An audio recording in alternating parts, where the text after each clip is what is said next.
I'm calling to order the Parks and Recreation Commission meeting of January 11th, 2017 at 6:30 p.m. Could I have a roll call, please? Bologoff here. Lentz present. Fryer here. Marmion present. Thank you. We are missing Commissioners Covino, Jimenez, and Drutz. We'll talk about that later. Let's see. Do I have a motion to approve the agenda? I make a motion we approve the agenda as presented. Do I have a second? I'll second. Okay, discussion. Can we move 7A up to right under citizen communications so that our council members don't have to stay here so long? Yeah. Yes. Okay, good. Do I have a motion to accept the agenda as amended? I so move. Okay. Do I have a second? Yes, second. All in favor? Aye. Aye. Okay, excellent. All right, no citizen communications. And let's How about the minutes? oh, that's right. Thank you very much. Do I have a motion to approve the minutes of December 14th? I make a motion that we approve the minutes of December 14th. Do I have a second? I second. Okay. Any discussion? Look good? Very good. Tricia, thank you. All in favor? Aye. Aye. All right, so let's move right into our new business, our annual report for our council liaisons. Thank you for coming today. Happy to have you here. All right, so we have prepared a little presentation for you to tell you all of the wonderful things we've done. We're not even going to ask you for anything. We're just going to tell you what wonderful things that we've done. Isn't that nice? And then you get to hear me say it again because I'm going to come to, I think it's a March council meeting? February 2nd. February 2nd meeting and say it again. I just want to, we want to share good information and positive information and the fact that we have done so much in the last year in 2016. So we just wanted to share all the good news with you. All right, so I'll start. We kind of are going to divvy it up so that you don't have to listen to me talking the whole time. And let's start with major events. So we had the opening of the Brisbane skate park. I'm actually going to call it that because it is the skate park in Brisbane. And that was the subcommittee that had Kevin and Renee and myself on it. And we worked transitioning from the teen center into splitting the funds between the after-school program at Lippman and also to direct some toward active recreation, and we're happy to see the results of that. So we had the ribbon cutting this year in 2016, last year I guess you could say. Concerts in the park, we had 7 concerts. The most popular was Andre Terry's Zydeco Band, and the subcommittee of Teresa, Kevin, and Bonnie have discussed ways to increase donations. They spoke about possibly earmarking all the donations to go to the artists and see if that's possible. We're still kind of hoping that that could happen. We might be able to encourage people to donate more if they, or encourage them to donate again. Some of the donations have fallen off if they know that their funds are going to the artists. And the subcommittee is already working on a strategy and booking for 2017. And they are taking a look at budget and costs, and we might be bringing that back to council, but not today. We had Day in the Park 30th anniversary. That was a subcommittee with Teresa, Bonnie, and David. And that was a reworking of Day in the Park with a new layout, new ideas. One of our goals for 2016 was freshness and innovation. We want to keep activities and offerings feeling new and not the same old. So we did some things. We had a beer garden, which was a successful fundraiser for Best PTO. We had new offerings for teens. We tried some different offerings, including a zip line and the teen area. We had a new layout with the intention of freeing up the lawn space for picnicking like people do at Day in the Park, so they could bring a blanket and they can lay it out and enjoy the music. We had the dog costume contest and pie eating contest, and of course the derby as before, adding some build your own workshops, derby car workshops, and we made the news.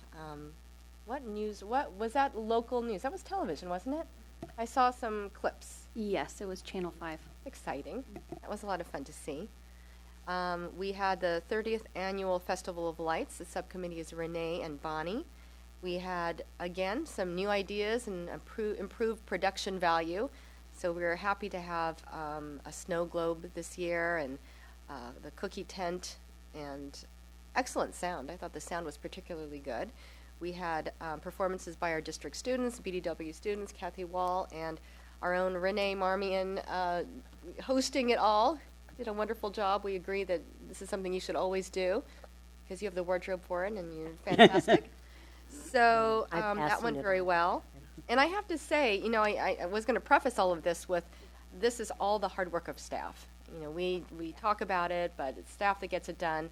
And we are so appreciative to Noreen and Tricia for everything they do and for making things happen. And we've had a lot of freshness this year and a lot of improvements and new ideas, and a lot of that energy has been coming from staff as well, and so that's very exciting. It's been a really great working relationship.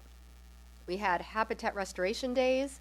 The subcommittee was Bonnie and myself, and we worked with staff and representatives of open space and ecology to come up with the day and the location and kind of set that up. And we cleaned up the ridge and Sierra Point Canyon, so those were very productive days. And we had staff there from PNR, and that was great.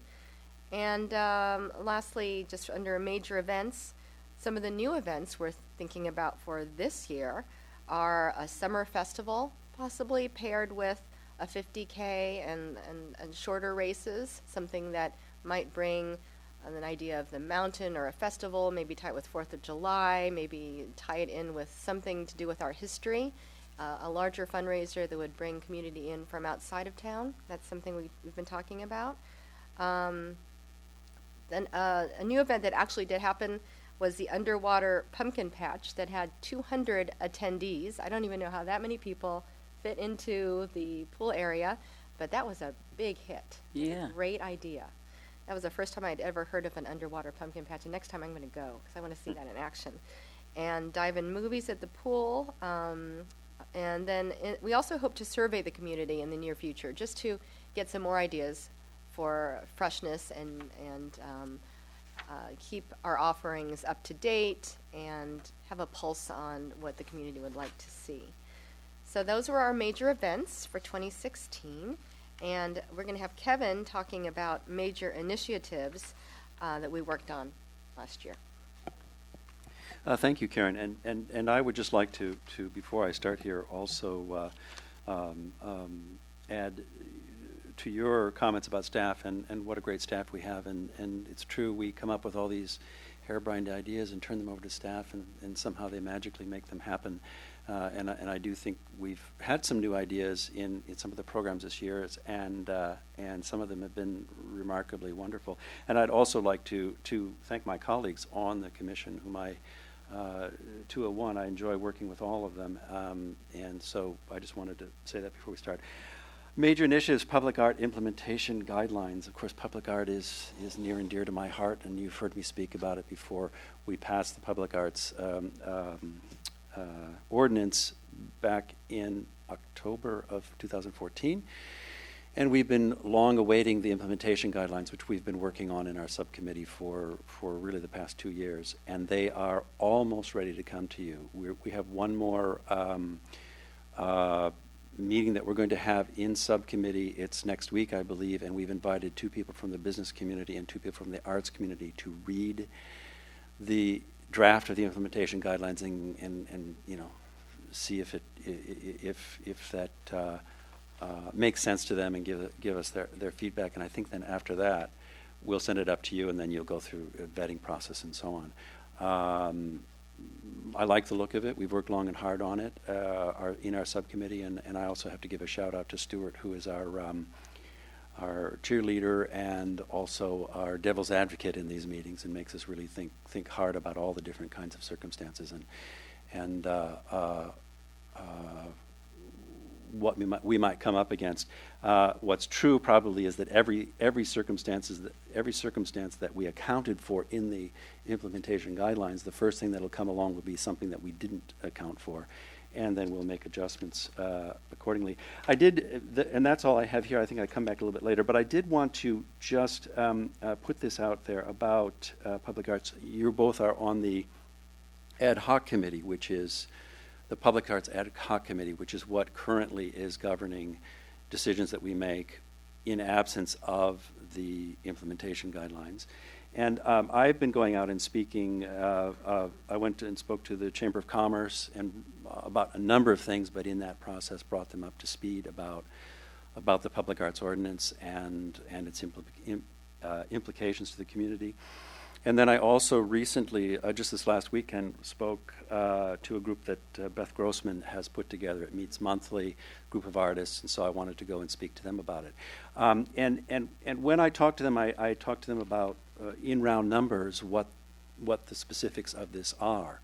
But I'm wondering if it would be valuable for us to have at some point an actual on-paper report, because when I quote these numbers, these are things that I've heard in meetings, and sometimes I hear different numbers. I'm not sure that I have it all exactly right in my head. And also, all the numbers are round numbers, and it can't possibly be that it's actually $85,000 even from the 5,000, 7,000 marina. It must be $84,797.27. Not that you say that when you speak about it publicly, but it would be valuable for us to actually see a report of what monies have been taken in.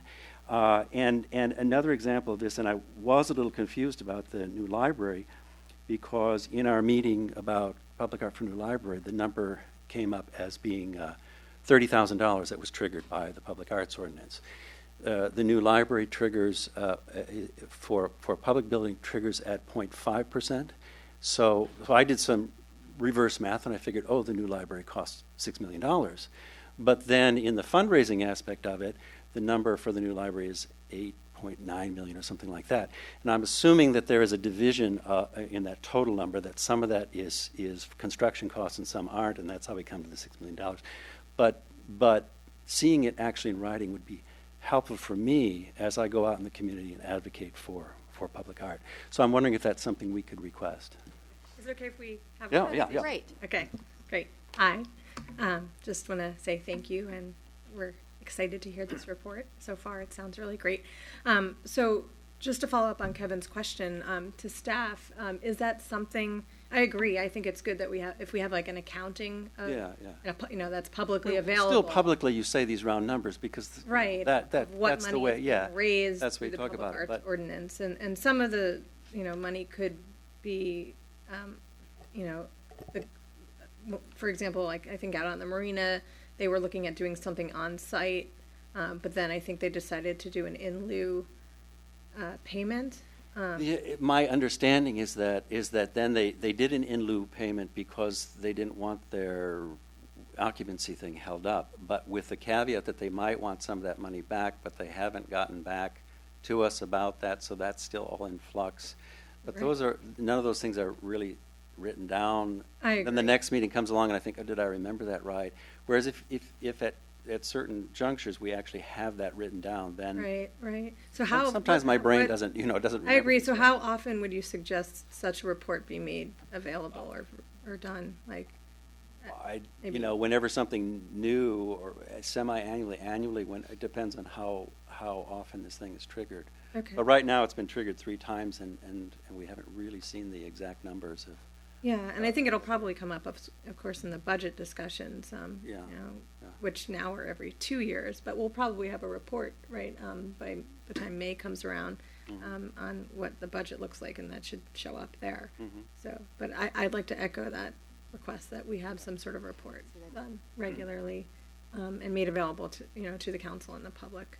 And I just also had one question for you. So you mentioned that there's a meeting next week of the subcommittee? Yeah, our subcommittee meeting. So we brought the implementation guidelines forward to the commission as a whole for them to look at, and we looked at that at our last meeting, and there was 1 or 2 suggestions, but basically the commission, it made sense to them. But we did want to have, before we send it to you, and then you'll go through whatever vetting process you have, we wanted to go through one more phase, and that is to have a subcommittee meeting. And I invited Mitch Bull and Jennifer, I forget her last name, from Byright, and then Beth Grossman and Tony Press, two people from the arts community and two people from the business community, to sit down with us. I've already sent them the draft, so they have time to read it and give us their notes. One of our fears is we're so absorbed by it because we're with it. We've been with it so long that when somebody reads it fresh, it might not make sense to them. We want to make sure that it flows. I think that's an excellent idea. Yeah, and then based on what they say, we'll make some minor adjustments, and then Okay. we'll be ready to hand it off to you. Is that coming, when you say you, is it coming back to the ad hoc subcommittee? No, it'll go to city Straight council to the from there. council. Yeah, it doesn't go to the ad hoc. It will go to the city council Okay, as a so whole. this- We'll be done with it. Here's our draft now. Have your way with it. Okay, I just want to make sure there wasn't some meeting that I had missed putting on my calendar, because I know I'm on No. the ad hoc subcommittee. No, but This is uh-uh. a separate meeting that you've put together. Yeah, this is Our subcommittee. our commission arts subcommittee. This Got is it. the core group that worked for 2 years to write this draft. Okay, great, well, I'll let you continue. Okay. That's all I had. Bonnie, you're up next. Oh. Policies. Rework Brisbane Park rental agreement to include cleanup of piñatas and other party props. Work on the memorial bench policy and bring it to the council. A facility park naming guidelines sent to and approved by the council. Programs of Renee. I'm going to talk to you about the programs. We've had an excellent array of offerings. This year we've provided Cuban salsa, Tahitian dance, Was that? Piranha, I'm going to say it funny, Piranha Swim Club, skateboarding classes, one-day club rec camps. We've increased the maximum of this preschool enrollment. We've enhanced our club rec after-school program. We've added a lot more clubs and more interesting ones. We've increased the funding to the seniors for their outings. The other programs that we're exploring is a yummy yoga, another photography class, a Minecraft, a ballet fitness, and a Zumba class. And we're also examining current offerings for equity and areas of need. And I know another thing we have been also talked about the facility down there at BES for after-school programs there. We've kind of outgrown it, and what are we going to be doing? So that stuff's in the coming ahead, but that's what we've done in 2016 with programs. So we do offer quite a bit. And we have had some programs that we've offered and we thought they would be really great, but we just did not have the enrollment. So we couldn't fulfill. It was really very disappointing on our part to hear that. And in March, we had a goal-setting strategy meeting in which we identified the areas that the commission interests. And it was Noreen's suggestion to create a work plan, which has become a valuable guide and a document that keeps us focused and on track. So we're working on that continuously. And around the same time, we have reviewed the park and rec budget and the capital improvement projects, and we've discussed alignment with our goals and our vision. So that's what we've been working on. Are you going to take? I can. Okay, Yeah. she's now going to take you into the community space for recreation. So this was the first time that we had aligned our vision and strategic goals with an actual work plan. It was Noreen's suggestion, and I think it's been excellent. It's something that we refer to. We can see the percentage completed. I think you might actually have copies. Do you have copies of that? No? Okay, we can send those to you, and you can see what we've been working on and how far along we've been able to get in various areas. So we identified certain areas of interest, particular interest to the commission, And we are tracking those and what we're actually achieving. We have some goals. So the areas are community space for recreation. We want to make sure that facilities are kind of top of mind. We have trail improvements, innovation. We have teen services. We see that as an area where we could use some additional programming. We have town connectivity, meaning really the Ridge and Central Brisbane, trying to find ways to bring those communities together. So those are the areas. And then within each of those areas, we'll talk about and present to you what are some of our specific ideas underneath those areas. So for community space for recreation, we had our skate park opening. So that was a major community space for recreation, and I see that it's very well utilized, and I have to smile every time I drive by that place. We also had the goal of maintaining high-quality facilities. So we took a close look at Mission Blue and the community center, but particularly Mission Blue, for wear and tear, things that needed to be updated. We identified, and Kevin was very helpful here since he directs Live at Mission Blue. We looked at the chairs. We looked at the kitchen. As we know, the kitchen has been in need of an update for a long time. So we now have new chairs, new refrigerator, a new cooktop. We are going to continue working on paint and patchwork. We have baby changing stations in the bathrooms. And we're waiting for the anniversary party to be finished so that we can work on carpet, tile upkeep, and then we're going to redo the kitchen countertops as well. So we're going to see a major overhaul there. And we are going to also continue to make sure that all of our spaces, our rentable spaces, are presentable and clean. They are professional in their presentation, and that's something that will be ongoing. Community center, we saw that there was need for some new tables, and so we replaced the tables. The after-school modular, which is part of the JPA with Brisbane Elementary School District, that's something currently in work that Renee had mentioned. We're looking at jointly some sort of improvement. We need more space for the kids. So where that's going to go, we're still talking about that. Let's see, we had a P&R liaison to the new library project, which was me, and Kevin went with me once as my buddy, and really have enjoyed that experience, loving that and seeing that come to fruition. Upcoming projects, we're still looking at active recreation. We're aware that people are intending to live a more sedentary lifestyle, and we want to actively encourage outdoor recreation. That's where we're so happy about the skate park. We have talked about maybe bocce ball for older adults. Wherever we can fit in a little slice of active recreation into our town, I think we are all interested in still looking at those options. And in order to assess the desire for these things within our community, we are going to survey our community in areas such as the bocce ball or maybe additional community space. We would like to find out from our community what are the additional services and programs that they are interested in. So next is trail improvements, and I'll hand this over to Bonnie for that. Bike Pedestrian Trail Master Plan Committee participation. We have a representative from the Parks and Recreation, and it's Lyle, who's not here today. P&R goals: create a map of accessibility, trails and walkways for the public.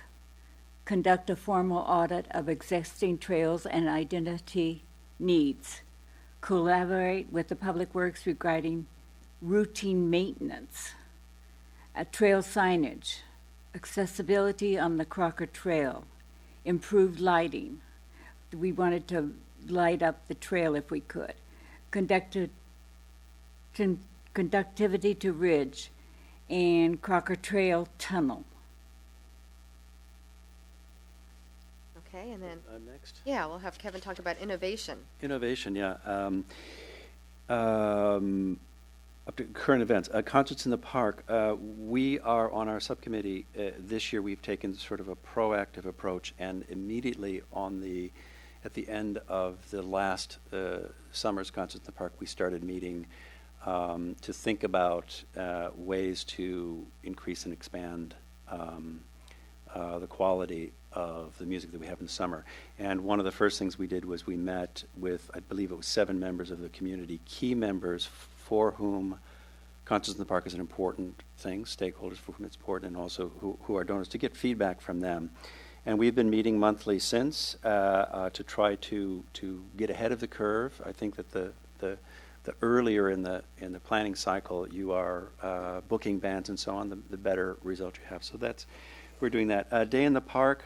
Now, last year was a one-time 30-year anniversary, and I know there was some extra money put in the budget. I'm not on that subcommittee, so I don't know what we're going to try to do in terms of maintaining that. I know we experimented last year with blocking off the street, and that was I thought it was very successful while I was there. There was a couple of things that we tried that didn't work so well. The zip line, which everybody had thought would be a great idea, kind of didn't attract so much interest. But I think we did learn a lot last year, and I believe that subcommittee is also right on the tail of that meeting and doing postmortem and discovering what worked and what didn't work. I don't know what kind of budget they'll ask for next year.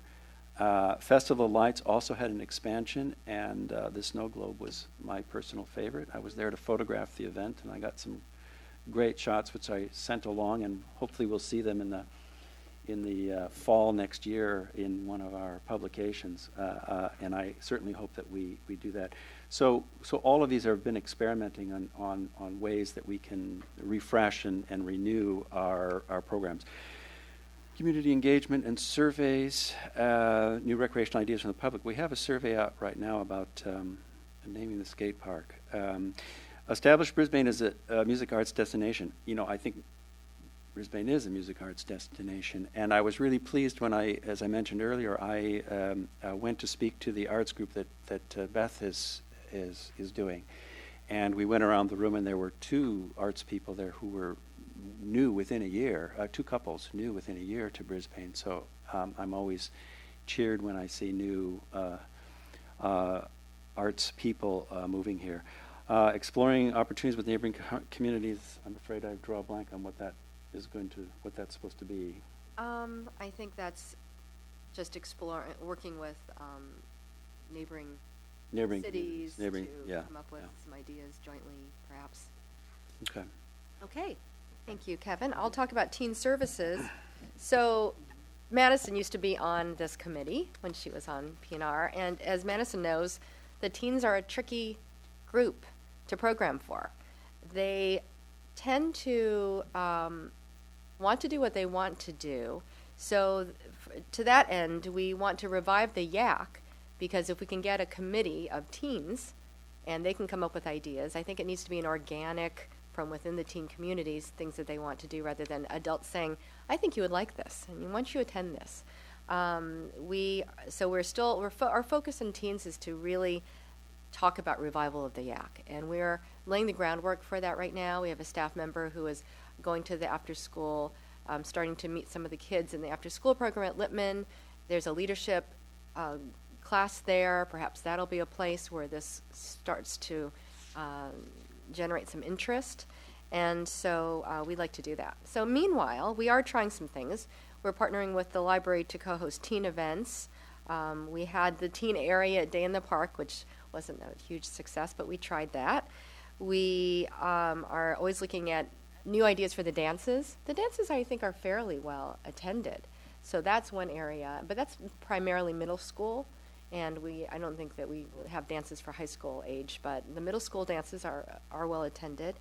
And some of the new ideas, I'm really excited about the idea of hosting teen music nights, kind of like coffee house music, because there are a lot of teen musicians in town, and it'd be great to have an evening where we can listen to some of the music from our teens. I think that would be huge. But again, we'd like the teens to be part of that organization so that they're excited about it. It's theirs.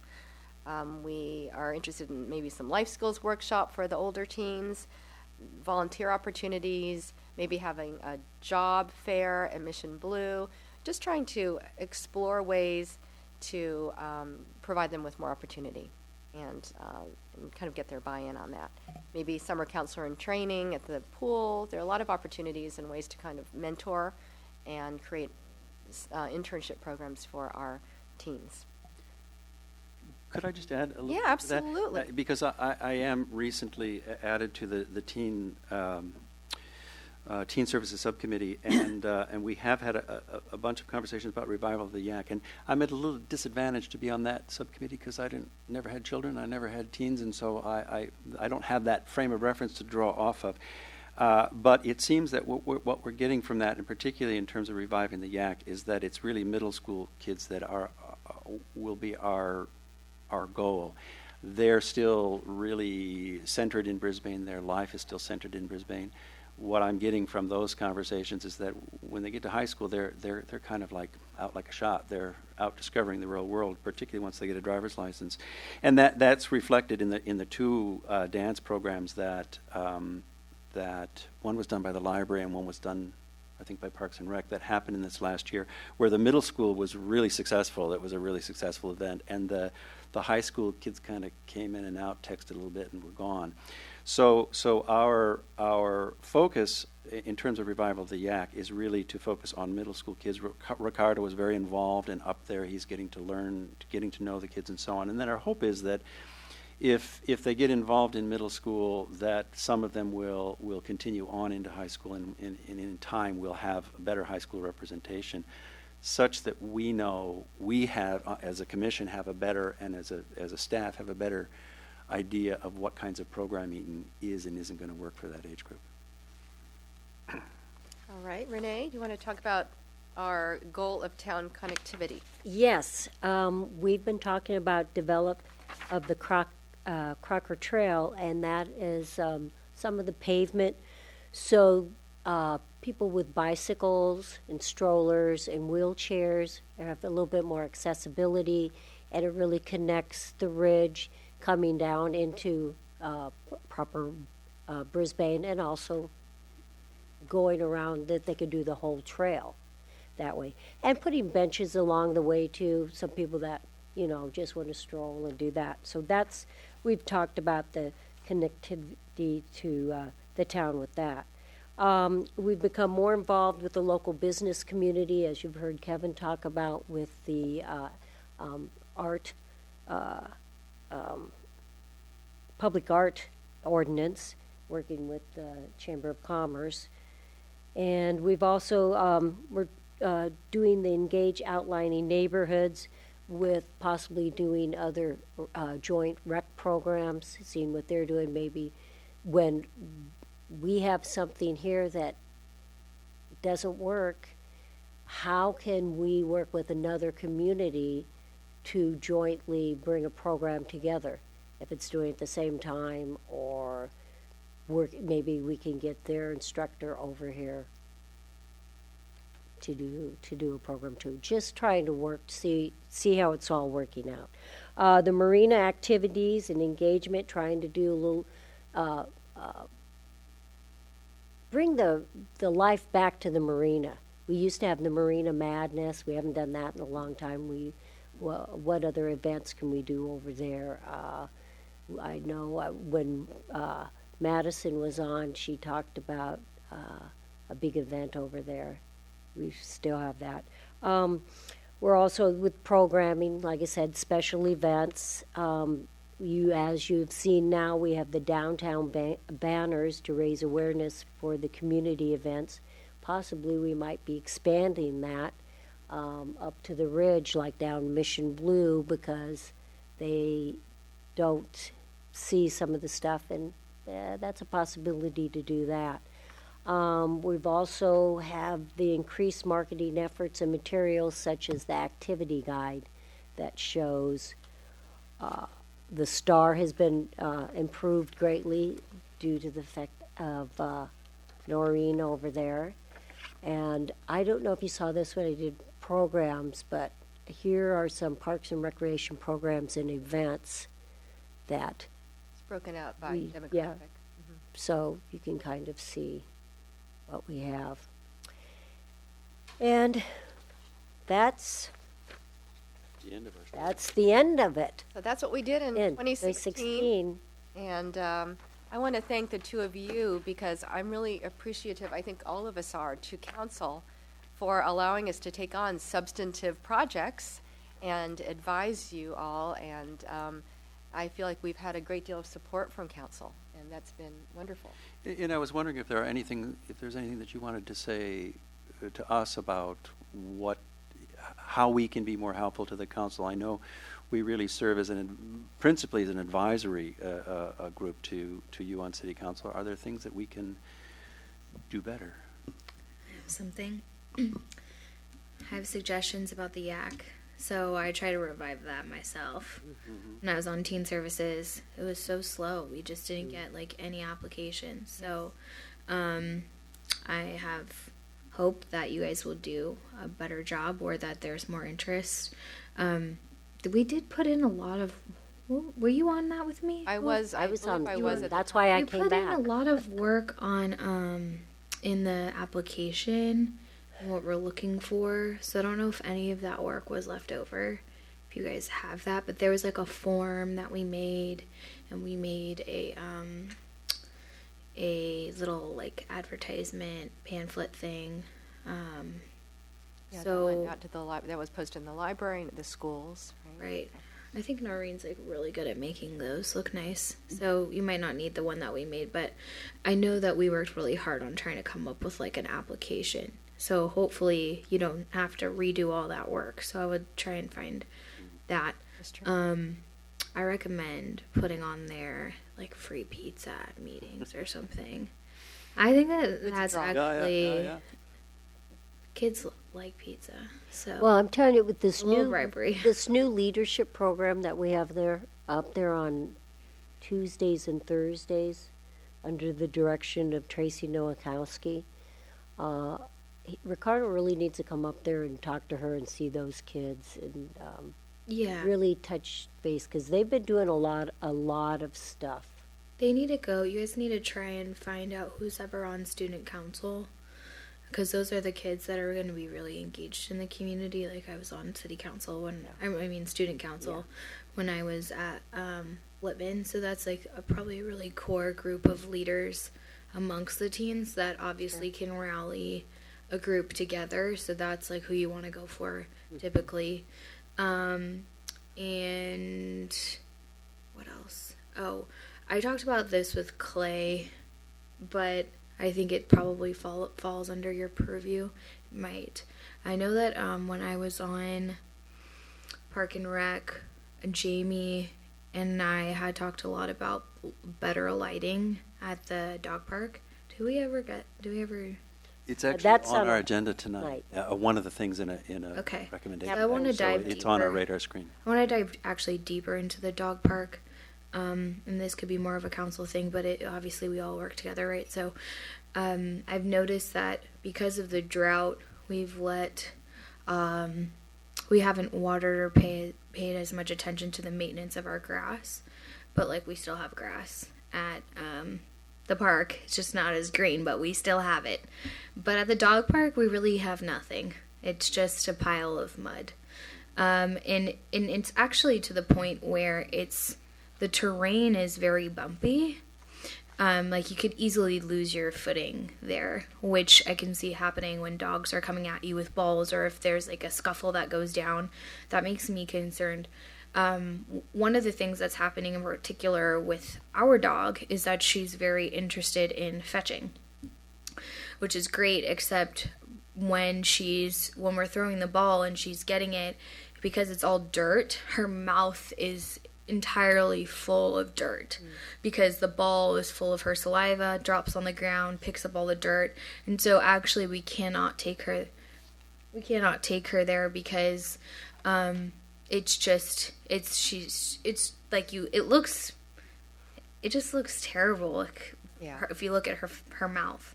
And I know that there are some people at the dog park that actually have started collecting glass because they're finding a lot of glass in the soil there. And so I know somebody who has a mason jar full of dog park glass. So I think that what I'm afraid of is that we're going to allow that facility to get so far into disrepair because of the drought and not maintaining it, that we're going to need to put a lot of resources back in it to get it to what it should be. So I'd really like to see that prioritized, and I know that the community members there would be really happy about that, because I think right now it's kind of driving people to find other grassy areas in which dogs are not allowed and try and kind of put it under the radar. And I don't want to see that happen. So, but so far I think like a lot of things that you guys have done this year have been great. A lot of the things that I wanted to see when I was on Park and Rec have like finally come to fruition. So that's very exciting for me. Love working with all of you, and I'm excited about the things that you have discussed and that you have on your agenda. And I know that 2017 is going to be even better than 2016. So if there's anything that you guys need from us, of course, we're always here. We're always available to come and have ad hoc subcommittee meetings if you need it. So, my door's always open, and so is Lori's. And those are just my two things. Do you guys have any questions for me about any follow-up on any of that stuff? I have one question through the chair. It's funny that you brought up about the dog park, because in the past we talked about turf, Yeah. because there were so many issues in the past, exactly what you were saying. Especially, But it was always too expensive. There was always a thing about the expense. So, that could be maybe a possibility. well, I would bet that, of course, we're always looking to our community to help fund certain things, but I know that that is something that's really important to that group, and I would bet that they would try and rally together to help in any way they could to make that a possibility. But just, especially with the rain that we've had, and think about the condition that dog park is in right now, but it's just a safety hazard. If you're walking there, it's really uneven. So I would just like to see it really up to par, especially at the very end. It can get like almost swampy over there. Yeah. So if we could just take a look at that, and if you need a committee on that, I'd be happy to be on that. Great. Do you want to say anything? Thanks. And I also wanted to express my gratitude for all the work that you have done and continue to do. It's been great to have you on the commission, and I love that you injected new things, new events, and new aspects to existing events like Day in the Park. You're always thinking about how can we improve, and the fact that our community is so small yet devotes a pretty significant proportion of our budget to parks and recreation shows that we really care about it as a community, and it helps bring us all together, and we're interested in each age group and how they can benefit and build our community. So I thank you for all of your service. So Renee, you were talking about enrollment, and how some of the programs have had to go away because of low enrollment, and you brought in some new programs. Which are some of the programs that have had low enrollment, and perhaps staff? Yes, staff would probably be better. It's actually on the list under the other programs explored. It was a nice way of saying we tried. So some of those were Yummy Yoga. Oh, yeah. We never got a class together for photography for lack of people registering for it.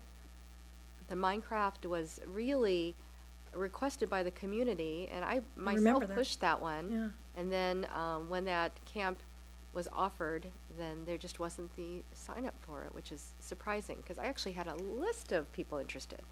Well, then we had it up at Lippman at one of the clubs, and it was packed. I remember that Minecraft, and I think it was Mina who suggested it, right? And Mm-hmm. I remember thinking, I asked my daughter if she was interested. I was thinking about signing her up, but because it was the summer, I was looking for like active recreation. Yes. And my concern personally with that one was, are they going to be sitting in front of computers? Sure. And it was a whole day or half day program, so it wasn't clear to me how how that was going to work. And maybe if you can, look at that again, because there are people who are interested in Minecraft. It's, it's educational, it's fun, it's good for teaching computer skills.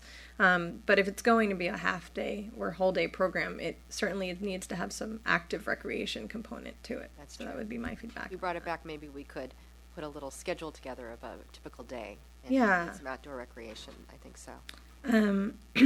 And you said, We also keep trying adult fitness classes because people ask for them and would like to stay in town for them. We tried ballet fitness. We had to cancel that, right? Just for lack of participation. That was in the mornings, at first 3 days a week and then down to 2, and now not at all. We tried Zumba in the evenings at Mission Blue, Zumba Gold and Zumba Fitness, and those weren't well attended. oh, really? Yeah, We're that was still one that I would be looking for- interested in personally, but Yeah. I think it was during the evenings, and those are hard times Was, for me. yeah. So. So we're still trying to find that good fit for location and time of day and the offering itself and the instructor, but we haven't found that. That's an area we're still exploring. Okay. And there's also some instructors we have, you have to understand too, whatever the class that they want to do, they might say, oh, I only want to have 8 students. And they don't get 8 Minimum, students, okay. yeah, or a minimum. And they don't get that criteria, okay, we've only 5 people signed up. Well, I'm sorry, I'm not going to do it. It's not worth my time Right. to do it for, Yeah. you know. Well, if that happens again, I would suggest, maybe you already do this, going out to the community again and saying, we need 3 more people. And Well, we have. We've done that. yeah. Like photography, they Yeah. scheduled it twice. Really? And they couldn't fill the class. Yeah, through the chair, I don't think we should be discouraged because some don't fly and others do. And 2 years later, the same ones that were flying high will not. I mean, that's just kind of trying to figure out how to address what the current interests are in the community and to have some that don't work out, like the photography. We had a wonderful photographer who was interested in teaching that class, a lot of experience teaching, and twice it came up, it didn't fail. Maybe another year from now, all of a sudden it gels. So I just think that's the ebb and flow I agree. of trying to figure out, and we shouldn't be discouraged by those things that don't fly, and we No, should be I- encouraged by the ones that do, and we should circle back around sometimes and try them again and see if at a different time they are attracted to the community. And what about the skate park, the skateboarding one? Has that started? What's the enrollment like on that? That's really successful, I understand. Noreen? Noreen? And what age group? So the first round that we had right after the skate park opened was really well attended. Ages, I think it's 5 to 12. Yeah. Or 5 to 14. and those went, well, the getting started ones went really well, and then there was a second one called Basic Tricks, and I think people got a little bit scared of the whole trick thing, so they didn't get much signups for that one, but the getting started one went well, so we are redoing it again for this season, and it's a little slow, Okay. the signups, but Ricardo had said that the instructor is not going to cancel the classes even if there's 2 kids in it. He's going to do them anyway. So there's still people signing up. Last night we got 2 more people signing up for skateboarding. So I think people just see it and don't think about it, and then when the time comes, they're like, "Oh, we need to sign up." So Right. so it's doing okay. I think with the season, it might be a little hard. Right. And what about the helmet? So, because that's been one thing I've been concerned about, to making sure that the kids wear helmets at the skate park. With the classes, is it required? And if not, maybe we want to have we talked about having like a helmet kickoff, some event where, we have some helmet vendor come in and give out helmets or have kids decorate them. I'd love to see some event or some way to really encourage kids to wear the helmets and make them know that it's required. So that is coming to City Council for the February 2nd meeting. We have a staff report for it. Okay, great. And with regards to helmet wearing, it's a requirement for the skateboarding classes. The instructors require that the participants wear safety gear. Okay. Thank you. I like the idea of an event around Right, helmets and decorating helmets. That's a great. right. That's a good idea. Yeah, I think I've heard somewhere that there's helmet vendors out there that are happy to come in and, maybe have like someone teach a class or give a demo, and then they could give out their helmets and kids can decorate their own helmets. I like that idea. I like the idea of reviving the yak and, as Madison said, reaching out to those kids that are already activated in the schools. One other suggestion, I know my kids, or my daughter at least, has attended Mission Blue Camp, and I've noticed there's a large amount of the teenagers and are becoming counselors at Mission Blue Camp. So I would suggest, if you're not already doing so, to coordinate with them, because that seems like a great opportunity for kids to get activated and get leadership roles. And you could consider reaching out to those students, those teenagers, to see if they're interested in the yak, because they're already, leading groups of children in camp, essentially, in activities. So they've already, they're already interested in recreation in a group environment. Sure. You had talked about the Crocker Park Trail, and I think that the council has already given approval to have it, to reach out for for funds to get that paved over, and to make it more usable. And I like the idea of having benches, and I just want to put that plug out there again for I've mentioned the idea of having murals. This would take some coordination, but to reach out to the businesses that are along Crocker Park, I would love to have some of them as murals, so that when people are walking out there, it's not so industrial. Yeah. Wouldn't that be nice? That would be nice. Yeah. You mean murals on their building? On the back sides that face the trail. There is, and I walk that Crocker Trail quite a bit, and there are some huge, wonderful, blank canvases ripe for murals along that, and some of them are viewable from Mission Blue, so you would look down onto the trail and so on. We talked once about going and walking out there together, and that was something I wanted to try to visualize with you. It's way down the line, where would the money for it come from, but it is a long range thing that would help to really link that walkway from central Brisbane to the Ridge, help link those two communities together. Right. Yeah, exactly. And the banners, I think, Kevin, you mentioned those, that they're up on Visitation. I've driven up Visitation, but I haven't. I have to look for them. I would love to see them at the Ridge on Mission Blue Drive. Yeah. I know it's a large street, but a long street. But many of us up at the Ridge don't come into central Brisbane, and so it'd be nice for people out there to see them, and if they're promoting, is it Live at Mission Blue? The first one up is Live at Mission Blue, a wonderful design that we have up there, and then there are more to follow. The idea is that we will have banners up year round, rotating. As one comes down, some other event will come up. Concerts in the Park will get one. I forget what the other ones are. Okay, I'm not sure that they're all decided, but that was something that the City Council passed, and we're really, really pleased about that. Yeah, so I guess it's really... And we've gotten lots, over at Live at Mission Blue, we've gotten lots of nice feedback about seeing Live at Mission Blue. Oh, great. Banners up in Visitation. Okay. But we just need more of a budget for more banners. Right, and I know that the budget was limited to the Visitation app. Because when we first started with the Christmas ones a long time ago, they went over into the village, and they went around the park. Oh, okay. So. Yeah.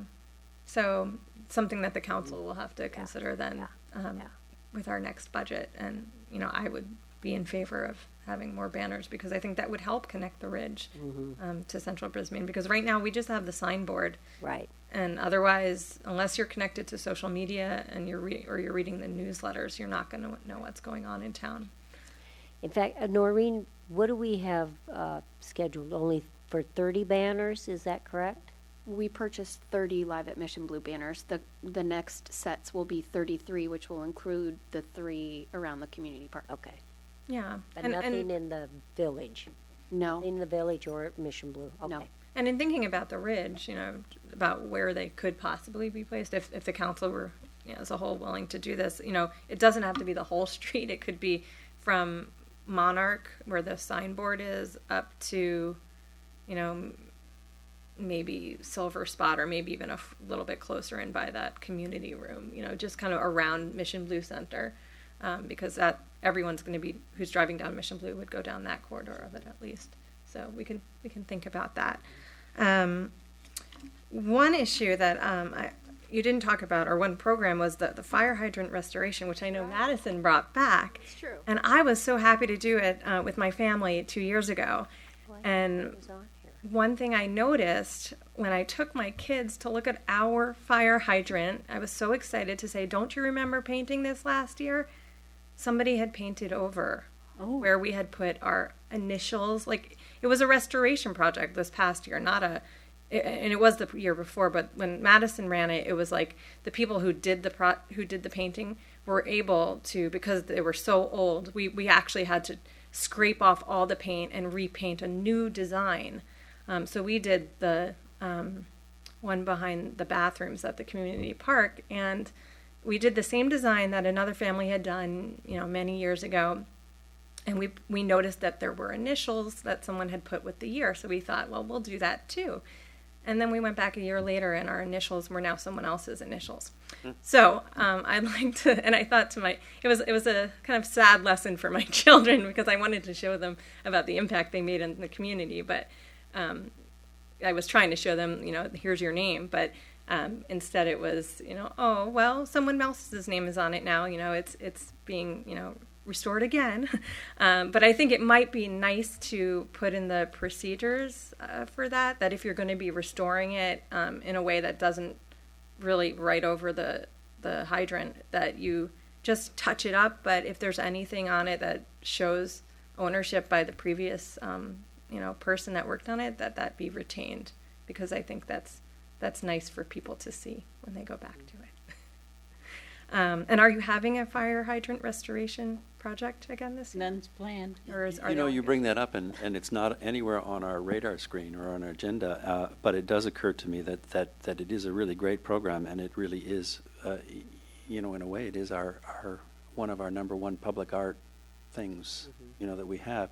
And perhaps that's something that once we're finished with this implementation guidelines on our public arts subcommittee, that maybe the public arts subcommittee takes that on, because it is a little bit in our purview, and that we take that up. And we're almost finished with this implementation guideline, but we got one more subcommittee meeting. So I don't know how you feel about that, but maybe that would be I think that's a great idea. Otherwise we're done. We fold. But maybe that's our next project, is to take that up to assess it, and then to keep that that project going, which we do, if I could interject. Brought back up. Yes. We do have it on our radar. It was advertised in our winter spring activity guide. We are holding it the weekend of May 20th. My bad. And It went right by me. A couple years ago, it was held in the fall, and because our event schedule is so heavy in the fall, we made the decision to move it to the spring, because we don't conflict with lagoon cleanup and day in the park and the Derby and Festival of Lights, and we thought that spring would be a nice time to hold the event. It also allowed staff a little bit of time to catalog the hydrants further beyond what Madison and I think Jamie helped with that a few years ago, to make sure that we have a comprehensive list of the hydrants that are available in town, but also to make sure that we're documenting when they're updated and restored, so that they're not restored back to back year after year, and that we can give attention to those hydrants that need the restoration and need to be updated, rather than painting over a hydrant that was painted the year prior.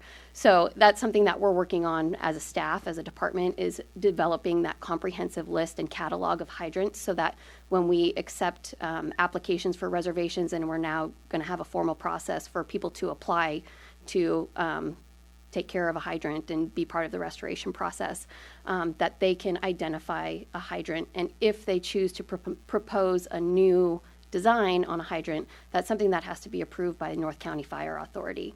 And so we're trying to streamline the process a little bit better, so that we don't have experiences like that, and that we can give attention to the hydrants that really need it in town.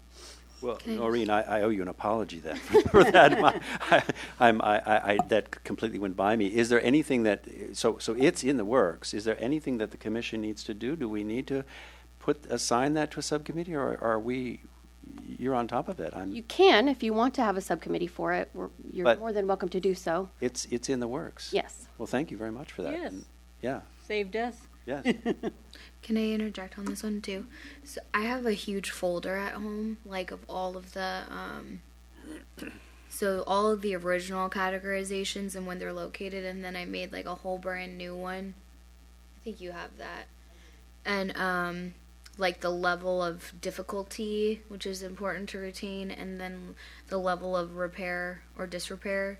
So I think like in the past, what's happened is that if it's in real disrepair, then it's available for redesign, or if it's something like stars, because we had like 5 all stars, or like if it's really basic flowers, we had like a ton with flowers.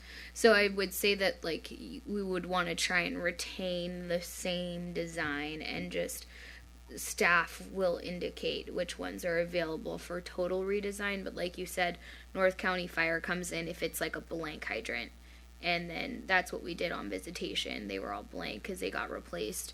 So if I did a lot of work on this, and I met with Jeannie, who started this event way back when they first launched it. So it's kind of a lot of the oral history now sits with me, and a lot of some of these like old documents I have at my house. So I don't know if you guys have them here, but I'd like to be involved in this is like my, probably of all the things I've done so far, even on city council, this is like my baby. So I'd like to be involved just to help and give input. One thing I really, really wanted to see happen when I was on Park and Rec that never happened was I would like to see if Julie's will allow us to lay down bricks around the hydrants over there in the little plug park, because there are these really big bushes that are growing over everything, and they're overshadowing. Like, you can't really go there and enjoy it. And so what I had envisioned was being able to lay some bricks down and maybe a little table or a bench or something, or it would make room for more of those retired plugs to be able to be put there and enjoyed. So just for maintenance of that area, because it's like full of dirt and all these old dead leaves everywhere. So it'd be nice to spruce that up. But yeah, if you want me to consult and give information about that, I'd really like to do that. And I think we should probably get deeper into, like, maybe just make it simple and have no one gets to sign it, because then it like gets crazy. But we can kind of get into details about instructions. And I also wrote all the instructions, and we figured out what type of paint and everything. So I have backups of all of that stuff. Sorry to interject. Yeah, no, so, and the only reason we put the initials in the year was because it was already on there from years ago, and so we thought, oh, that's a great idea. And then a year later, like, nothing was changed except it was different initials. So I think going over the list and making sure that we're not restoring already restored fire hydrants, and having some clear policy, whether it's don't put initials, or if you see initials, you shouldn't change them. Well, actually, I guess you wouldn't be restoring one that, unless it's a really old one, and then we'll have to figure out, what the procedure would be. But it would be nice to be clear on that.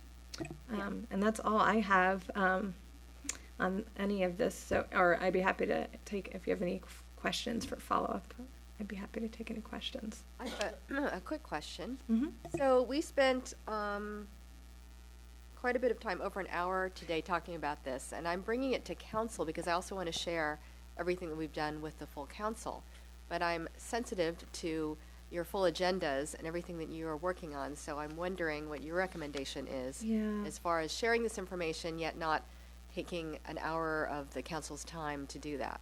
Sure. So I didn't see the report. I don't know if it was provided to us, but I think if you provide information in advance, just like we get the open space report, it's almost like it's a consent item actually on our agenda for that. To see what they've worked on. And so if we have the report and maybe a short presentation, if possible to have staff put together a PowerPoint with just bullet points and pictures, and you can touch on a couple of the items, but at a higher level, just, a few minutes probably. We definitely want to hear what you've done, but, of course we understand as well that we have the time constraints because we're only meeting once a month on regular non-Balians issues. Thank you. Well, thank you so much for being here. Thank Does you. anyone have any Yes, thank more you. questions for No, thanks our so much for liaisons? for coming and Of course. listening to us. Thank you for being our liaisons. Yes, thank Appreciate you. that. Oh, I have one question. Is there anything you would like to see us do in 2017? That's a good question. Well, the dog park, the turf, Okay. I think you've got a lot on your plate.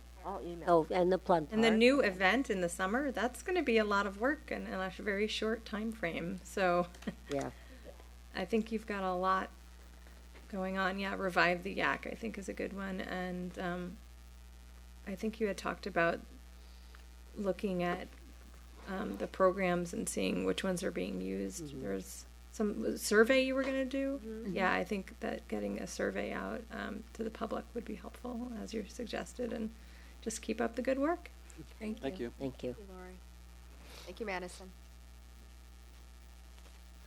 Okay, let's get back to our agenda. So we are now going back to old business, 6A. We're going to look at the revised memorial plaque policy draft. Did everyone have a chance to take a look at that? Yes, I did. I did too, but I wasn't at the last meeting. That's right. So I was just, when I was reading the minutes, where are the minutes? Where is, it said that it was revised due to low income. Where is the low income option? We did not, there's nothing in this draft policy that includes a low-income option at this time. Okay. That's why I just didn't see when I was reading the minutes, you said you were gonna bring it back to this meeting, and so I didn't know what the change was with this draft. Most of the changes were grammatical, I think, if I remember correctly. We added bench location. We added bench location, and we clarified in a few places. I think we weren't sure whether or not we were adopting or proposing a policy that was pertaining to memorial benches and memorial plaques that could be on a rock or on a wall. And so the commission decided to limit this policy to specifically memorial benches that include a plaque on the bench. And so we made that clarification throughout the document, and then made some minor grammatical edits as well as the placement suggestions. So you're not gonna have any low income option? I think, if I remember correctly, and you can correct me if I'm wrong, the conversation that Lyle had mentioned was maybe that's something that we add down the road. Is it in the minutes?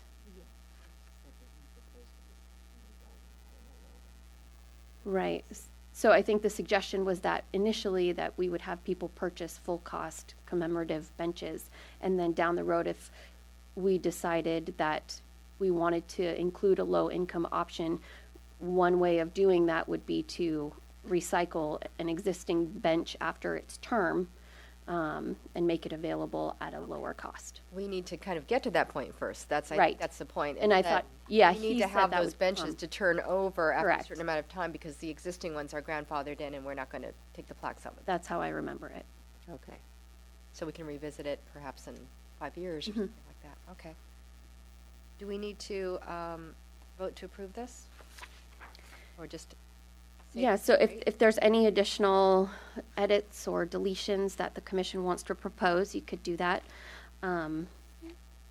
Otherwise, I'm working currently with our Public Works Department in the marina regarding placement and location, talking about ideal locations and maybe identifying those and having a list for people to select from, and limiting that list so that we don't have an influx of 100 benches in town.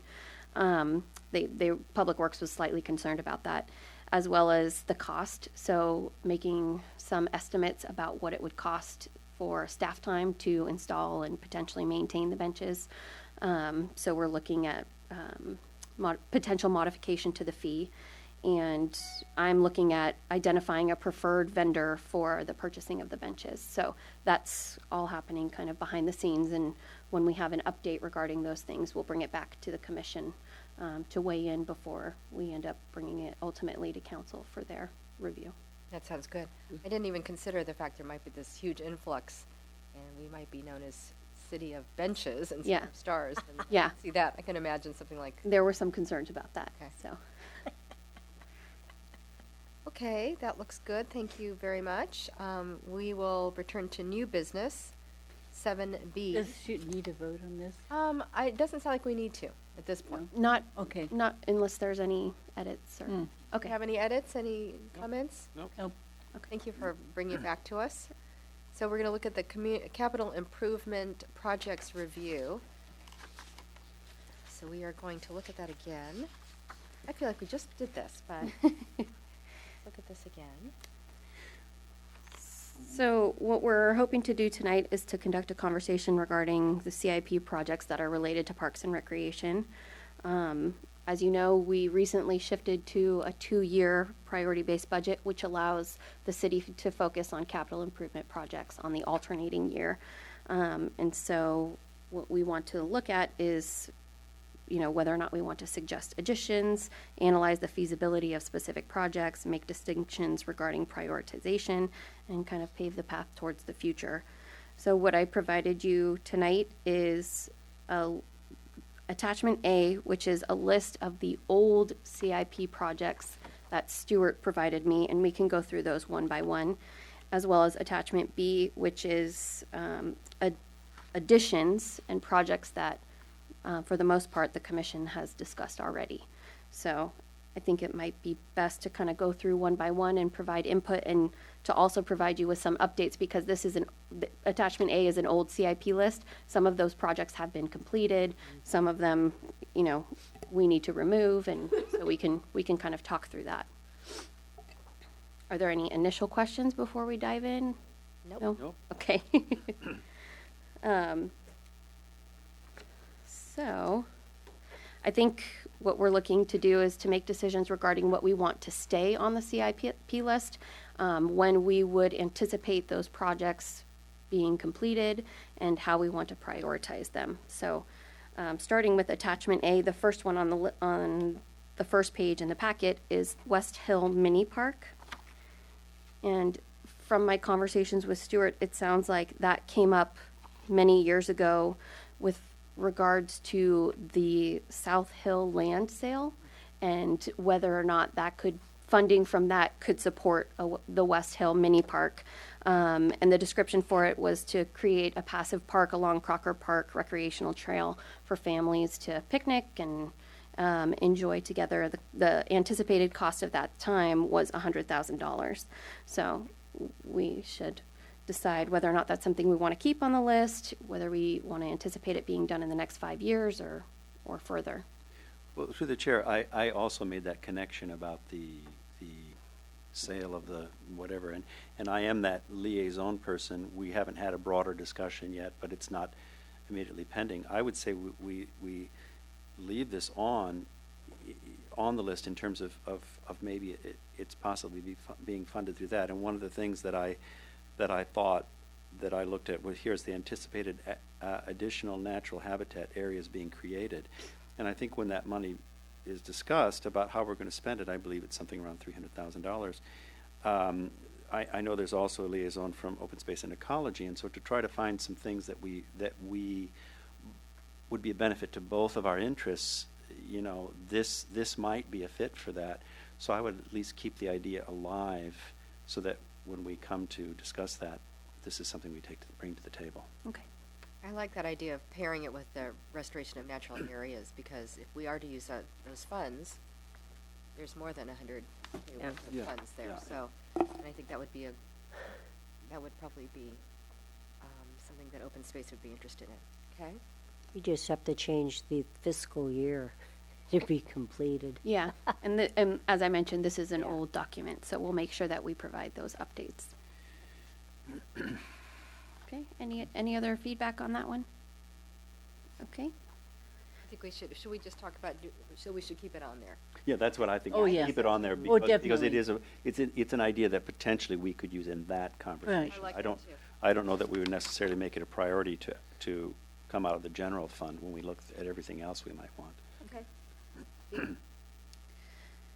So the second one on this list is a multi-use arts facility at the teen center, and it was proposing for not the teen center itself, but the shed next to it to be used as an art space.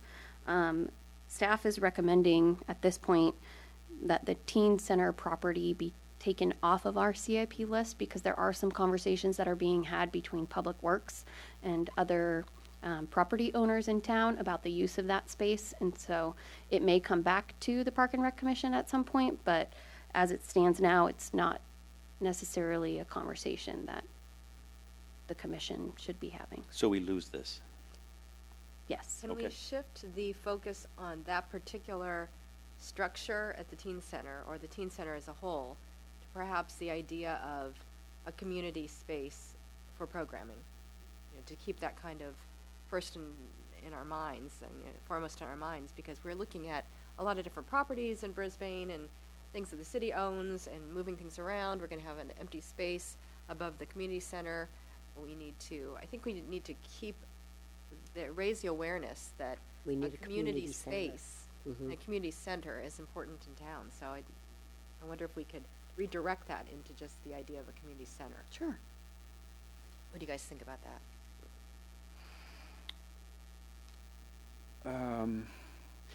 It seems to me as I look through there's another place where the teen center building comes up. 2D. Teen center property. So it comes up there because that was on the commission's Yeah. CIP list, and this one was a prior Park and Rec Department CIP list. So you see it in both locations, essentially. So would it be better to talk about your idea in the other location? Because this is very specific about, as I understand it, about creating a new facility that would work in tandem with the teen center. Well, the teen center's gone. And there would be no reason to, this thing I is would specific. remove that, yes. Yeah, so, but it does come up again later about community space, and maybe let's revisit that. But this Yeah. one we can Yes. take off the list. Yeah, I Yes. agree. Okay.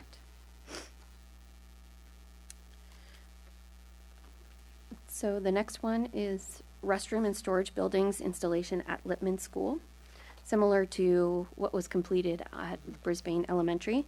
And recent conversations that staff has had with the superintendent, the Brisbane Elementary School District, suggest that they support the project and that they potentially have grant funding that could be allocated towards the project, and that they're willing to contribute towards it. So, Fabulous. Could be a joint project. sure, yes. That's good. Okay? So that's something we That's a good probably one. want to leave. We leave on, yeah. Yeah. And refresh my memory, because when I was on the commission before, I was on some subcommittee, we went up and looked at this, and we looked at the temporary restrooms that are up there, and I remember it was a priority for us then. And this has something to do with, is it Silver Spot that needs restroom facilities that this would, what's the other? Well, the tot lot at Silver Spot is used on the weekends by the public, and there's no restroom if the pool's not open. That's what it was, okay. So we, And same with the field. Out in field. Yeah. right, And so, tennis courts. so we keep this on. Okay. Yes. In fact, I think that might end up being a priority as well. I think so too. Okay? The next one, D, and this is kind of very similar to G on the list, is turf renovation for Lippman Athletic Field as well as the BES Lower Athletic Field. And my conversations with Stuart led me to believe that this was to replace the existing sod with turf. Right. Very expensive Yes. proposition. Yes. But it would take care of the swamp situation in the one area. We didn't put a dollar amount on the restroom and storage building installation. I think before we were talking about 100,000, but maybe we can Oh, it'll be more now. splitting that with the school. Yeah, the BES one ended up being about $100,000. Okay, So we're anticipating at least that. Okay. Maybe 120 at this point, so maybe we could say if we shared that cost, maybe 60K. Right. So the turf renovation I know is extremely costly. Do we have a I can't remember what the dollar amount was, but I remember it being shockingly high. Well, on here, it's 700. Oh, it's right on there, okay. 1,000, yeah. That was in 2000, This before was, 2010, so. this was another thing that was a high priority in past years. And it's in part because the current grass is in pretty bad condition, is that my understanding? In certain areas. In certain yeah. areas? Yes. When But- it's very rainy. But there was also conversations about if we replace it with artificial turf, about any toxic issues, and I don't remember how that conversation all ended up. Is that a concern? Would that be a concern? It could be potentially. But it is a problem that needs to be addressed one way or another somewhere down the line. So I would say we leave it on, even Okay. though it may not be the first pick. Yeah. Okay. And we're looking at probably at least 700 to probably 900,000 Yeah. on that one, right? Or a Mhm. lot of That's money. just for, and that's just That for- was in 2010, was that's just Littman, 700. right? That's not both fields. Correct. That's Right. just one Yeah. field. Okay.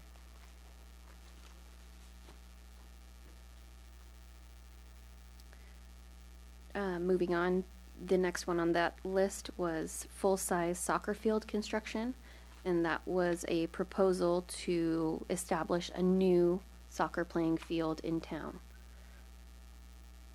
I can't remember where we were talking about that location.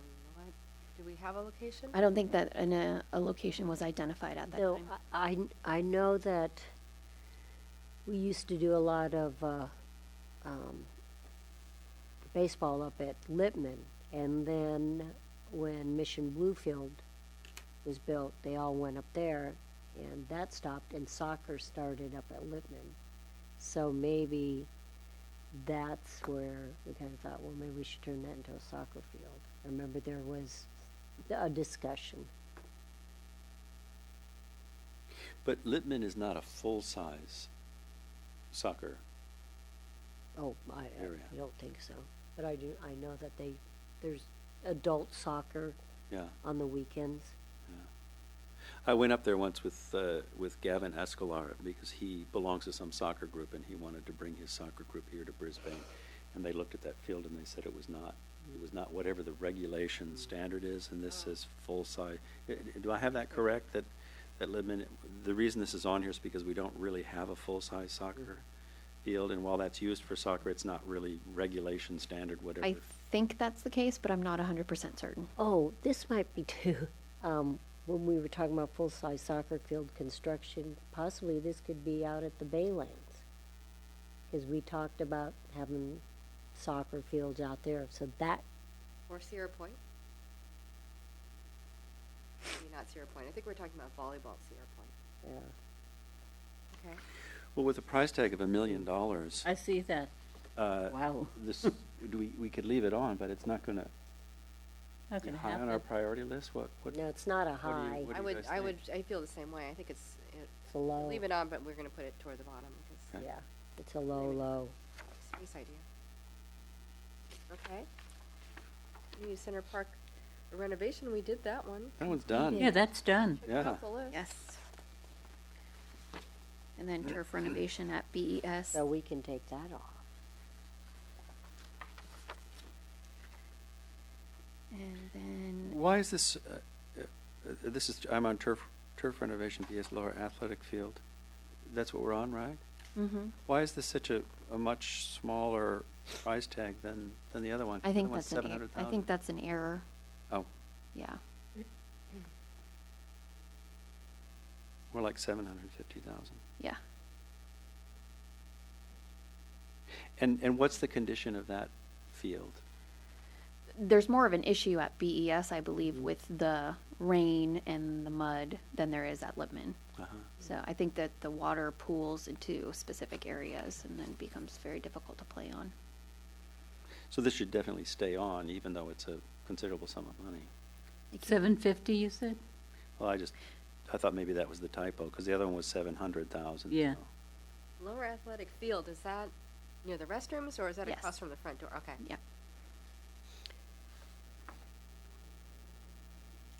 Okay, so keep that on. Okay.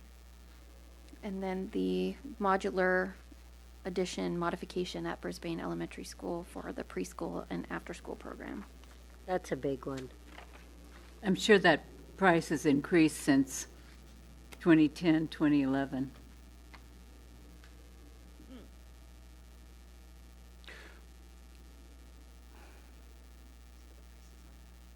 What's the relationship between something like this and in fact the prior one between funding coming from the school district versus funding coming from the city? Does the city owns the BES Lower Athletic Field, or is that part of the school district? And what's that relationship? And again, that same question for this modular addition. So we have a joint use agreement that outlines who owns the specific shared facilities, whether it be the city or the school district. I know with the existing modular that it's on school district property, so it's owned by the school district, but I believe the cost of the purchase of that unit was split 50-50 between the school district and the city. And then we're responsible for general maintenance and upkeep of the facility. So something like this modular addition, would that be a similar thing that as we, if it's a priority, and Renee, you're saying it's an important thing, right? I think it is, yeah. Yes, because we've kind of outgrown that facility, and it's old. Mm-hmm. So It's just old. So the cost of it would be, there would be some conversation with the school district about the cost of that. Yeah. So the total cost is $150,000, but perhaps the cost of the city would be half that, or Possibly. And that number actually could be higher, too. I would It think could so. be. I mean, Yes. that seems a little low. Yeah, and Depends on we've what kind of- started initial conversations with the school district and the new superintendent about potential expansions or relocating the modular to another site on the school property. And so depending on the scale of the project, that will dictate the cost of the modular. well, this should stay on, right? Yes. Oh, yeah, It- definitely. Your It should be a priority. higher priority. Yeah. That should move up. Okay. That should be one of the top priorities, because we just don't have room anymore. Okay. Okay. And then we have restroom and storage building installation at BES, and that's completed. And the last thing on the former list was new Brisbane gymnasium. It was initially budgeted for $40,000, and that was just to do a study of the site and the feasibility of a new facility at the intersection of Mission Blue Drive and Monarch Drive. And I think it was intended to be like a fitness sports facility. That was my understanding of the initial conversations. But it's not going to be 40,000. That was just for the research Oh, to okay. determine the use of the space and Okay. make a proposal, I believe, from a consultant. Is my memory correct on this, that the whole idea of a Brisbane gymnasium, that was an idea floated around partly to be funded from funds coming from the completion Of the Ridge. of the Ridge, and those funds now have been allocated towards the new library, so there's kind of been a priority decision already made. Right. And going back and revisiting this and spending $40,000 on a plan for which there is no immediate funding, Right. this would be a waste of money. I feel that way. So we We've already kind of redirected those funds. And yeah. So we scrap this. And if you remember way back, and I think it was phase 2 of that development up there, it was either a gymnasium or a pool. And everything went to the pool. Because they also had plans to put the Brisbane gymnasium up at BES, where we have the portable now. Oh, Because I saw all the plans for that, and everybody, the town picked the pool. So, Then this is 209, Yeah. so this is quite Yeah, quite this old. is So old, yeah. we we can can take that one off. scrap this one. Take it off. Okay. and then that's also been brought up through the Baylands if they wanted to do a gymnasium. That's right, There. with the Baylands. In the future. Okay. With the soccer field. That's right. So moving on to attachment B with the proposed suggestions. The first is Quarry Road lighting, and it was discussed to install additional lightings along the pathway for safety and security. And we initially projected about $40,000 to do so. So whether or not that's something we want to leave on, if we think that that number is sufficient to achieve the desired result, or if it would cost more, and we can look more into that if that's something we want to leave on the list. I'd still like to leave it on the list. People still use that. I think quite a so bit. too, and it I could do be too. something Yeah. that's not quite as expensive as some of the It's other not as options. expensive as some of the other projects that we have, achievable. so, yeah, exactly. Just depends on when we can do it, because the longer we wait, the expensive things get. Okay. Okay. Next is as Madison mentioned, the dog park this evening. Dog park lighting, and this would be to install lighting on the north end of the Brisbane Dog Park to increase safety and security and allow for expanded use. And the projected expense I got from Public Works, they're anticipating it would cost about $10,000 to do that. It's doable.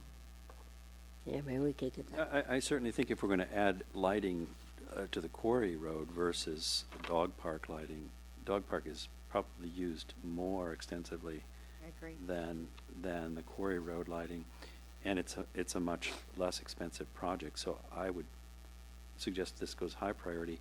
But what about? I then did make a little note here. The dirt and the things that Madison brought up. Is that something we should add to this, and then look for additional costs to what it would take to put sod down or whatever would be a better surface, because the surface is also somewhat in disrepair? Is that, or do we put that in a new place, a separate? I would probably differentiate it from the lighting and treat them as two separate projects, but we can certainly add that. Because we should probably look at turf renovation. Maybe some man-made turf. It'd be less maintenance. But then, are we getting into, with dogs, are we getting into something about toxic I don't- issues, Or cleaning it. Cleaning is what I'm Yeah. I thinking. don't know, it's just that. I would think maybe that's someplace where you put real grass Well, down. I don't know, I know some other dog parks, they have it. Really? Oh, have You you just seen that? have to Look into it. look into it Uh-huh. and see what they do other cities. I don't know, does Foster City, They Yeah, have they have turf, they have turf? yes. Yeah, you just have to research it. Yep. But I just know that this has been a continuous thing about the turf there, and continuous thing about the watering there. It's always been like that, Mhm. so. I'd say keep And it they're on the pretty, and the people over there, they really do maintain it themselves. Once they've Put a lot of kind work of into it. taken ownership and they've done it, so. And now that you kind of got a city council member that's True. really on it, I mean, you might as well take I don't want to say advantage of the situation, but hey, we got a kind of a green light. Let's do it. Yeah, I agree. Okay, let's keep that on the list, maybe move it up. All right. Maybe I used the wrong word. So if I'm hearing you correctly, we'll leave dog park lighting on the list, but we're gonna add a Add turf. secondary, Turf. surface renovation at the dog park. Yeah, Right. great. And explore the options of turf. Right. Yeah. Okay. Yes. And those are we're putting up on a higher priority. Yeah, And we can circle back after we go through the whole list, and you guys can let me know what your top priorities That are. sounds Okay. great. Okay, what's next? And next, we had all-weather surface for Crocker Park Trail. And I think we mentioned this to our council liaisons tonight with regards to paving a portion of the trail to allow for increased accessibility and use for bikes. Right. And this is something that's being talked about with the Bike Ped Trails Master Plan Committee. And I think that there's actually been a grant submitted for a portion of this project. So that's in the works on that end as well. So if that's the case, Mm-hmm. should we keep it on our list and bump it up in priority if the grant is already in the works? I guess we can. yeah, Yeah. Okay. Good? good. Okay. Center property. Take that off. Yeah, we're gonna remove teen center property. Community Park. Community Park, we had installation of bocce ball courts, and we estimate about $40,000 for that project. I have a question about how that would work, because, and I don't know, Noreen, if you know of other cities that have done this, but where do you actually keep the balls and I don't know if there's more equipment. As far as I know, it's just balls. Where do you keep that so that people can access it and play at all times? I'm not super knowledgeable on the topic, but I have heard a little Yeah. bit of grumblings from people who have bocce ball courts in other cities, and I think some don't provide the equipment, and people bring their own bocce ball set to play on the court. I know Redwood City has a club, like a bocce ball, an Italian club that maintains equipment, and they allow people to use it as part of their organization. They have a storage shed on site with that equipment, but it's restricted use because you have to go through the club, I believe, in order to use their equipment. Otherwise, I think generally speaking, people are responsible for providing their own bocce balls. What does South City do? They have one too. No. Where is theirs? Over there by, I By believe by Orange Park. yeah. Okay, let's go look at that. Yeah. What's the demand for this within the community? What's the, We don't know, we're gonna, I don't know, but, and I'm jumping ahead in our agenda a little bit, but Lyle, Teresa, and I met as the Recreation Program Subcommittee last week, and we talked about the questions that we intend to ask in our needs assessment or community-wide survey, and this is one of the things that they would like to include on there to gauge the community's level of interest and desire for something like this, and to determine whether or not they agree with the proposed location, and so to kind of weigh and get that feedback from the community. maybe we can keep it on the list, but yeah, keep it on the list, but Low. this has been on lists for a while. I've heard conversations about it. But I've never heard from community members this a real strong desire for it. So we keep Yeah. it on the list, but I wouldn't see it as high priority. I agree. Okay. I don't think But it's we know a of high more priority at all. community desire for it, okay. Okay.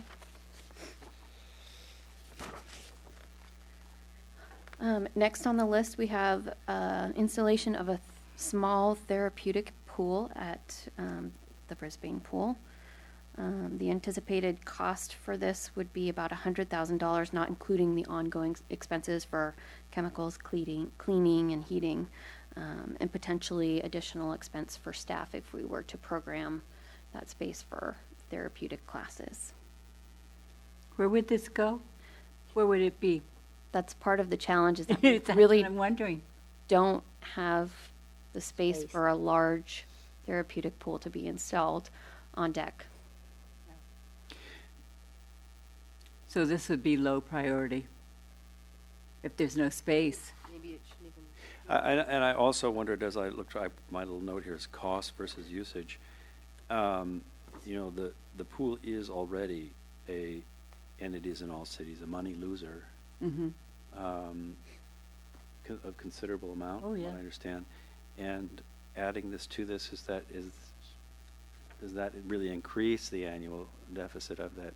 And so, of all the priorities we have, We should delete this. much as a fully. therapeutic pool, and I'm getting into the age Because where where would you put it? I might utilize one pretty quick here, but I wonder if that's the best. I think we also did a trial where we opened up the pool at a certain time for therapeutic use. And Yeah. And it wasn't used. we didn't get that much response. No, it wasn't. But there are people that do come at their own desired times, that they do their own therapeutic walking Yes. or Right. exercise or whatever. So we do have it being used as therapy for some people. It's just we don't have a separate designated pool. I just want to make that clear. Is this something we Our keep pool on is used for as low priority? Is this something we take There's no space. I off? think we should take it off. Take it off? If there's no place to put it. What do you We think? haven't done, well, Where are you going to? I understand why some people wanted it, but that's what I was trying to say. People are using our pool the way that we have it for their own therapeutic needs. So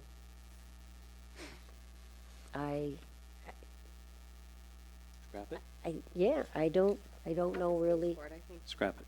Yeah. makes sense to leave it on there. We haven't done anything.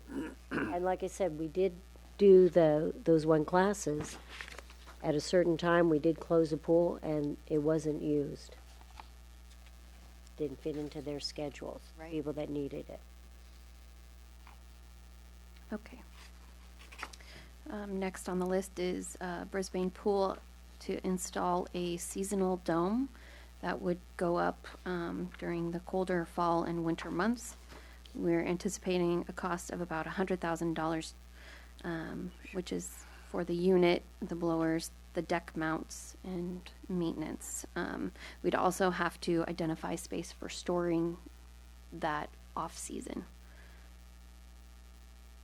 And I think Stuart mentioned to me that there was some conversation when the pool was built and constructed about installing those deck mounts for a dome, but it was ultimately decided not to proceed with that at that time. And so that would be an added cost, something that would have to be done to the What exactly are deck mounts? So in order to fasten the dome over the pool, you have to have mounts that are in the deck to fasten the dome to so that it stays in place. Deck meaning the cement deck? Yes. Okay. Yeah. It's not gonna happen. I think we should scrap it. Because it was supposed to be built with those. I don't know what happened. I think the cement got poured and it just got scratched. And the pool's how old now?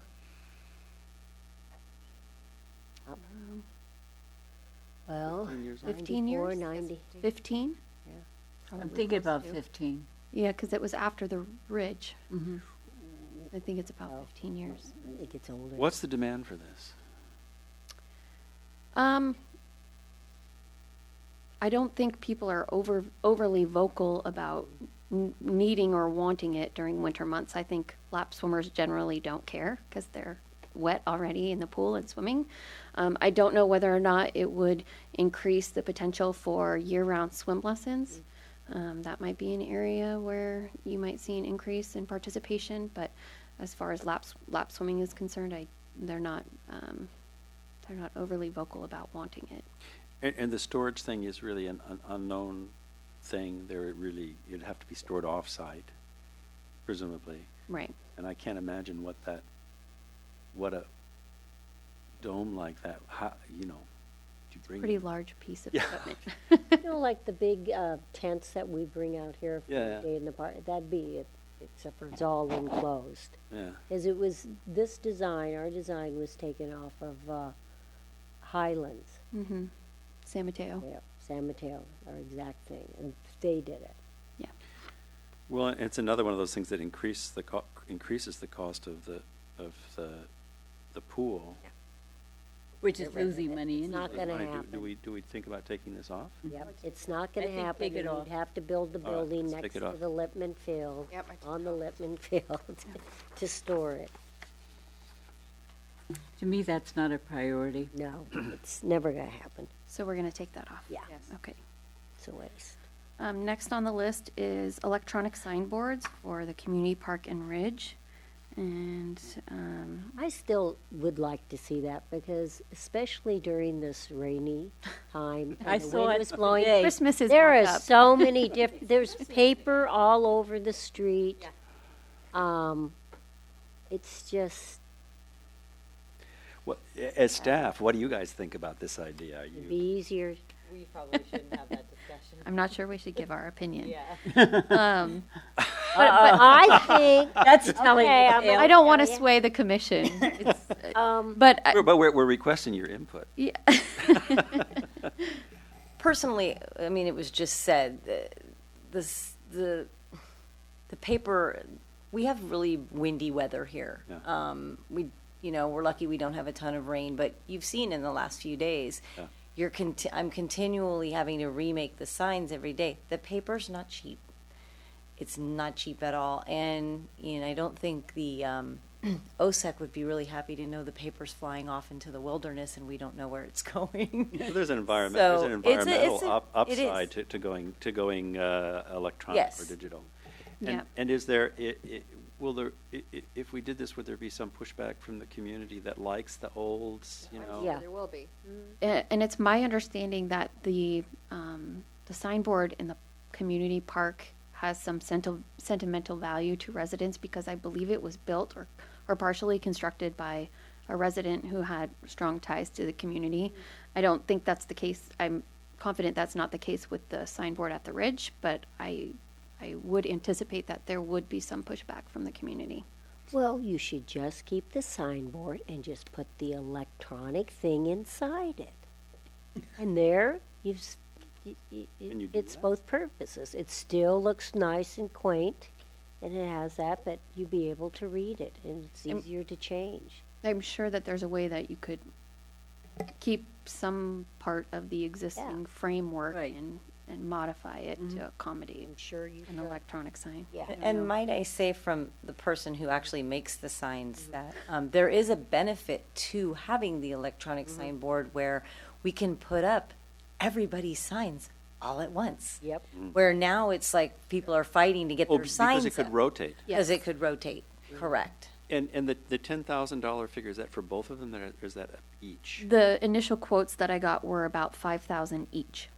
Oh, See, that's doable. Of course, that's not including ongoing electricity costs that Oh, there yeah. might be, but for the Oh. units themselves, they were about 5,000. let me ask you, do people complain when the police put out that big electronic sign on wheels that says, "You're going this fast"? You've ever seen that? That's the Brisbane sign? Yeah, you the know? traffic that's- sign. Yeah, the traffic sign. I mean, electric sign. I mean, they Does don't anybody say complain anything to us. about that? I don't know whether or not PD is fielding those complaints. And- I just Well, and that begs another question is, what do they look like? Are they pleasant, or are they kind of that industrial? There's thing? so many variations. So Out there, there's a real aesthetic thing that we could bring to bear here that would soften community resistance. Yeah, there's a huge variety from just the small sample that I've seen from various companies, and they do them for, churches, and they do it for municipal organizations and schools, and so there's a really kind of a plethora to choose from. Yeah, and that's why I said you could probably put it inside that Yeah. What's board, there and already? it would look fine. Yeah. And then you Be wouldn't, new and improved. yes. Well, And maybe when you're not using it, little stars, City of Brisbane stars, oh, everybody'd love that, wouldn't they? I think this would be a high priority then. Yeah. I think so too. Yeah. And Yeah.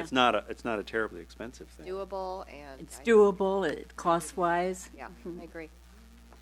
Okay. And I looked today at the sign out there. I mean, it's multi-pieces of paper. Oh, I know. It's just a mess. It's like a paper mache project. It's a mess. No, and And I think staff has Staff- more things to do than, I mean, Well, and It's every a- so often it's you have to a- go out there and pull all that, Oh, yeah. In all layers of honesty, layers. it's a process.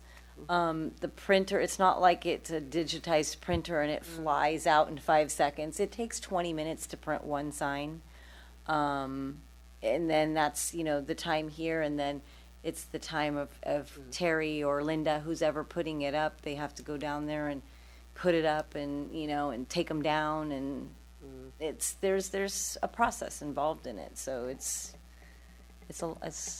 extra work. It could actually save us money in the long run to have this electronic sign, because we're paying for your time and put it up plus the paper. Right. Plus the and paper. I think the paper's paper I think this last year it was about $6,000 $6,000. a year. And For paper. the year paper for for the 1 pa- year? Yes. Oh, well, this is a no-brainer, isn't it? Yes. there we go, we got the sign paid for. And we have just a- bought a new printer I mean, last year, which was an additional $3,000. I mean, it's true. There's going to be electrical cost to offset it, but it Yeah. can't be anywhere near that. That's 3 years that it pays for itself, and then we're in Right. savings. So it's a no-brainer. Maybe we can move that little signboard up to Mission Blue and use the machine that makes them since we bought it, and, because we've been wanting to have some sort of sign in front of Mission Blue, right? Well, that's coming further on the list. I saw that down here. So that's a high priority. Okay. Yeah, okay. Next on the list is the Marina kayak launch. And so my conversations with Stuart is, since the marina is truly an entity of the Public Works Department and not Parks and Recreation, it really shouldn't be in our purview to manage a capital improvement project such as a kayak launch at the marina. So who's going to do we're it? Public suggesting Works? transferring this CIP project to Public Works. I'm good with that. Well, it's lost then. Okay. It'll be lost. Yes, it will be. I'm taking the recreation out of that. I don't like that. I don't like that. I just don't like that. That's just, Talk about it. Maybe just for now. I mean, I can imagine that if there's a development plan for Sierra Point, which includes, it's supposed to include a recreation area, they asked for our input years ago on that. yeah. Then it seems at that point we'd come back in and be involved. But I think there's just too much unknown with that area to want to put anything in at this point. I think we're quite a ways away from it, so. And it's a big price tag. Yeah. So know, I'm you're just telling suggesting you- that you take this off of our plate altogether and it goes to Public Works? And it'll be lost. And and you're saying it'll be lost? It'll be lost. But that's all right. Take it. Okay. Take it away. I'm They fine. they already took the marina away from us anyway. So I know, right? it's terrible. I don't like that. I'm just letting you know, I do not like that. I will say I am meeting tomorrow morning with the harbor master out at the marina, Mike Hahn, and we're going to be talking about possibly facilitating a joint special event out there at the marina to get people out there and engaged. And so, just Yeah. to speak to your point, we're looking Yeah. as staff, we're looking at ways to collaborate a little bit more so that we can create more recreational opportunities at the marina. So, I'll mention this Nice for out you. there. You know, I kind of miss when they used to come over and give us, the harbor master used to come over and give us an update and Exactly. tell us what was going on. Talk out to there. us. It was nice. Yeah, He even had like a little newsletter Yeah. that he'd pass out. yeah. We don't He's- know this harbor master, They still do a monthly Yeah, newsletter. they do. but he used to come to us Yeah. and tell us what's going on. Hmm. Yeah. And I don't even know who it is. Maybe that's something we can revisit. Yeah. Yes. So we'll take that off Oh, now. Just here you go. for now. Hopefully Here you go. Next is a marquee sign at Mission Blue Center to promote events, both public and private. And this is really just my rough estimate, and Kevin, you might have a better idea, but just my preliminary research, I think it would be at least $10,000. Yeah, we looked at this when I was on the commission before, and of course I'm a bit of an advocate for it because it would be really nice to have running across a marquee sign now showing tonight, Brisbane Dance Workshop now showing tonight live at Mission Blue, now showing tonight Sam and Jerry's Most Excellent Wedding, and so on. But I remember that the number when we looked at it was 30,000, Okay. and that was for something that. Yeah, it was, yeah. We looked like at Purcell Murray, they've got a really nice sign, but it's not a marquee, something like that, something that is not the same as replacing signboards. Right. But something that is a more artistic thing. Maybe there are numbers in between that. I don't know, because that was from conversations a long time ago. I don't know that this is the highest priority. I mean, certainly the marquee signs, we should do those straight away. And in fact, if we had, the signboard, if we had electronic signboards up at the Ridge announcing live at Mission Blue the day of the concert, that actually helps a little bit serve that purpose. It's not going to serve for somebody who's renting the facility for an event, but certainly for Brisbane Dance Workshop and so on, that would help. But I would really like to see us look into that, and I think in terms of renting that facility, if we did go so far as to put up a marquee sign, that would be a really attractive thing. Somebody's coming through, they want to have their wedding or their quinceañera or whatever there, and and they're doing their tour, and they say, and by the way, you know, there's a marquee sign here, and that justifies paying a premium. So there's an argument for it. That's- And just another little price range on that too. With the marquee, you know, you rent this, you get the marquee for. Yeah, it makes it makes it For $20. for $20 extra. We'll put your Your name up there. Right? yeah, Well, just pay for it. yeah. And plus, it would help, you know, people locate the place. Help people locate it, because people do have a little difficulty their first time. People from out of town, their first time up there, it is a little bit, are we at the right place? There's quite a price differential between the electronic signboards and the marquee. So the marquee is something you're envisioning being over the entry. No, I remember we looked into it, trying to figure out the location. Because we don't want, you know, flashing Las Vegas lights, you know, announcing. And so we looked at things that were kind of fairly low to the ground, maybe no higher than that wall sitting in front of you guys, but high enough so that whatever's running across the marquee, and it's a thing that runs across sort of thing. But there may be less expensive ways to do it equally effective. That was 4 years ago, and we just had a preliminary look at the cost. I remember it being $30,000. Maybe there are less expensive things, and certainly if we keep this on the list, it would be worth maybe at least looking at what options are out there, and if there are less expensive options that would make it. I was just thinking, because if an electronic signboard is more like 5,000, then it seems like you could take that and maybe use some marquee software to make it, yeah. So there may be a much less expensive way to do it. I'm just going on my memory, which is sometimes feeble. So I might be mistaken. But I would love to keep it on. I would love to keep it I'd like to sort keep of it on, towards too. I would keep towards it the on. front. I could of- see it of being priorities. a nice addition to Yeah. Mission Blue. I would keep it on. I agree. Okay. Okay. Volleyball court.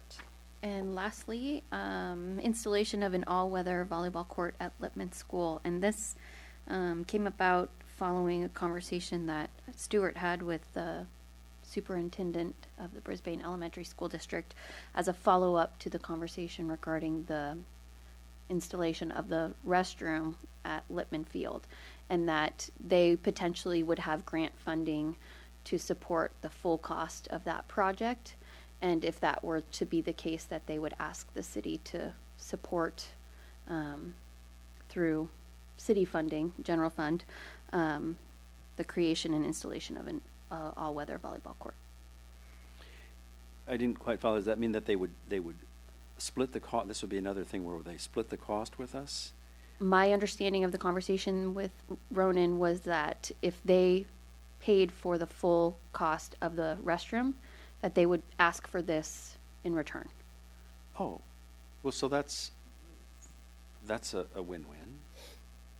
They would pay for the full cost of the restroom, Right, which we have earlier on here, right.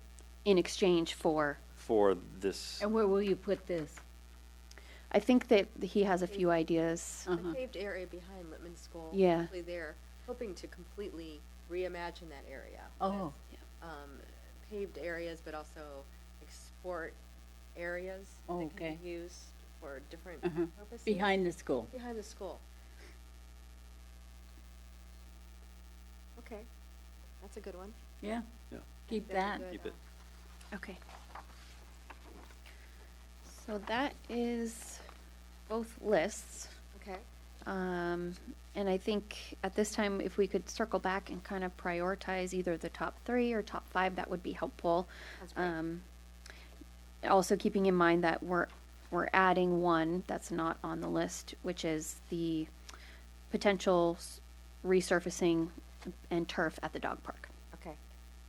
So I've been trying to keep track of the ones that we want to keep on the list and see if this matches your list. So I have West Hill Mini Park paired with the South Hill Land Sale. The restroom and storage building installation joint project with the school. And maybe we should connect that with the volleyball court because they're kind of paired. I have the turf renovation. Did we decide to keep that on? the turf renovation for the field at Lippman? Yes. Okay. I think we took full-size soccer field off, yes? Mhm. Were we talking about turf renovation at the BES location as well? Yes. Okay. Modular addition at BES, Quarry Road lighting, dog park lighting, turf for dog park, Crocker Park Trail, community park, bocce ball, signboards, and sign at Mission Blue. Do I have them all? I think that's it. Okay. All right, so what do you guys think for top priorities? Okay. We talked about some already. We talked about the restroom at Lippman. We talked about the modular addition at BES, dog park lighting, turf for dog park, Crocker Park Trail, and electronic signboards. What do you guys think? Well, there's a couple of them that are a go pending funding and are not a go if the funding doesn't come through, like the grant that's been written for the resurfacing of part of Crocker. So I would say, yeah, that's a high priority. If the funding comes through, there's no conflict with anything else. Am I thinking clearly on this, Noreen? Mm-hmm. So that's certainly it. My high priorities would be the dog park lighting, and depending on the cost, maybe also doing something about the turf, the dog park. All-weather surface for Crocker Park, that's a priority. If the funding comes through, there's no conflict there.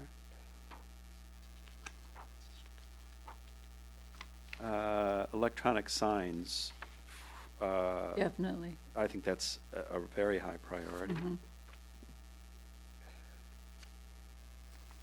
I think those are, and, I'd like to put the signage for Mission Blue Center in, but I'd defer if somebody had something. The modular. Oh, and then also the yes, the modular, I think, The should be up modular- there. I can't talk anymore. I And- think, in my opinion, and you might be wanting to say this, the modular impacts, we're having immediate issues because of the lack of Yeah. space, and that's something we need to address right away. So the modular, and then also the Modular restroom number and the I would say that's number volleyball 2. trade-off. And those are good value I for the agree. money spent. So those would be my, You all agree on modular addition to BES is Yes, potential Yes. number 1? definitely. Okay, let's put that as number 1. And then number 2, the restroom at Lippman Field paired with the volleyball court mhm. project. And my understanding of that, the cost for the restroom and storage building is $100,000. They are looking at grants. They would pay for that in total in exchange for the $50,000 volleyball thing. Yeah, they have an existing grant that only allows the funds to be used for certain types of projects. So they could allocate that money towards the restroom, whereas they couldn't install a volleyball court using that grant funding. Well, Correct. that makes a lot of sense. I think that would be, So that's 2. okay. And then how many do we have to put in? How many do we get? I would say to prioritize between 3 and 5. Oh, okay. Then definitely the Sideboards. Board's 3. sideboards. Signboards? And then I think the dog park would be 4 and Yes, 5. I think so. Do you want to do lighting over turf, or, I think turf first, wouldn't you say? I don't know, that's what would you say? Lighting over turf or turf over lighting? You want to light that muddy patch, I don't know. I would say turf over lighting. I would think turf first. Okay. That's 5. That's it. Okay. And then keep the rest on the list. Yes. Okay, I just want to make sure that I captured this correctly. So I have number 1 as the BES modular. I have number 2 as the Lippman restroom in conjunction with the volleyball court. Number 3, electronic signage at the park in Mission Blue. Number 4, turf at the dog park or resurfacing. And number 5, dog park lighting. Okay. Great, thank you.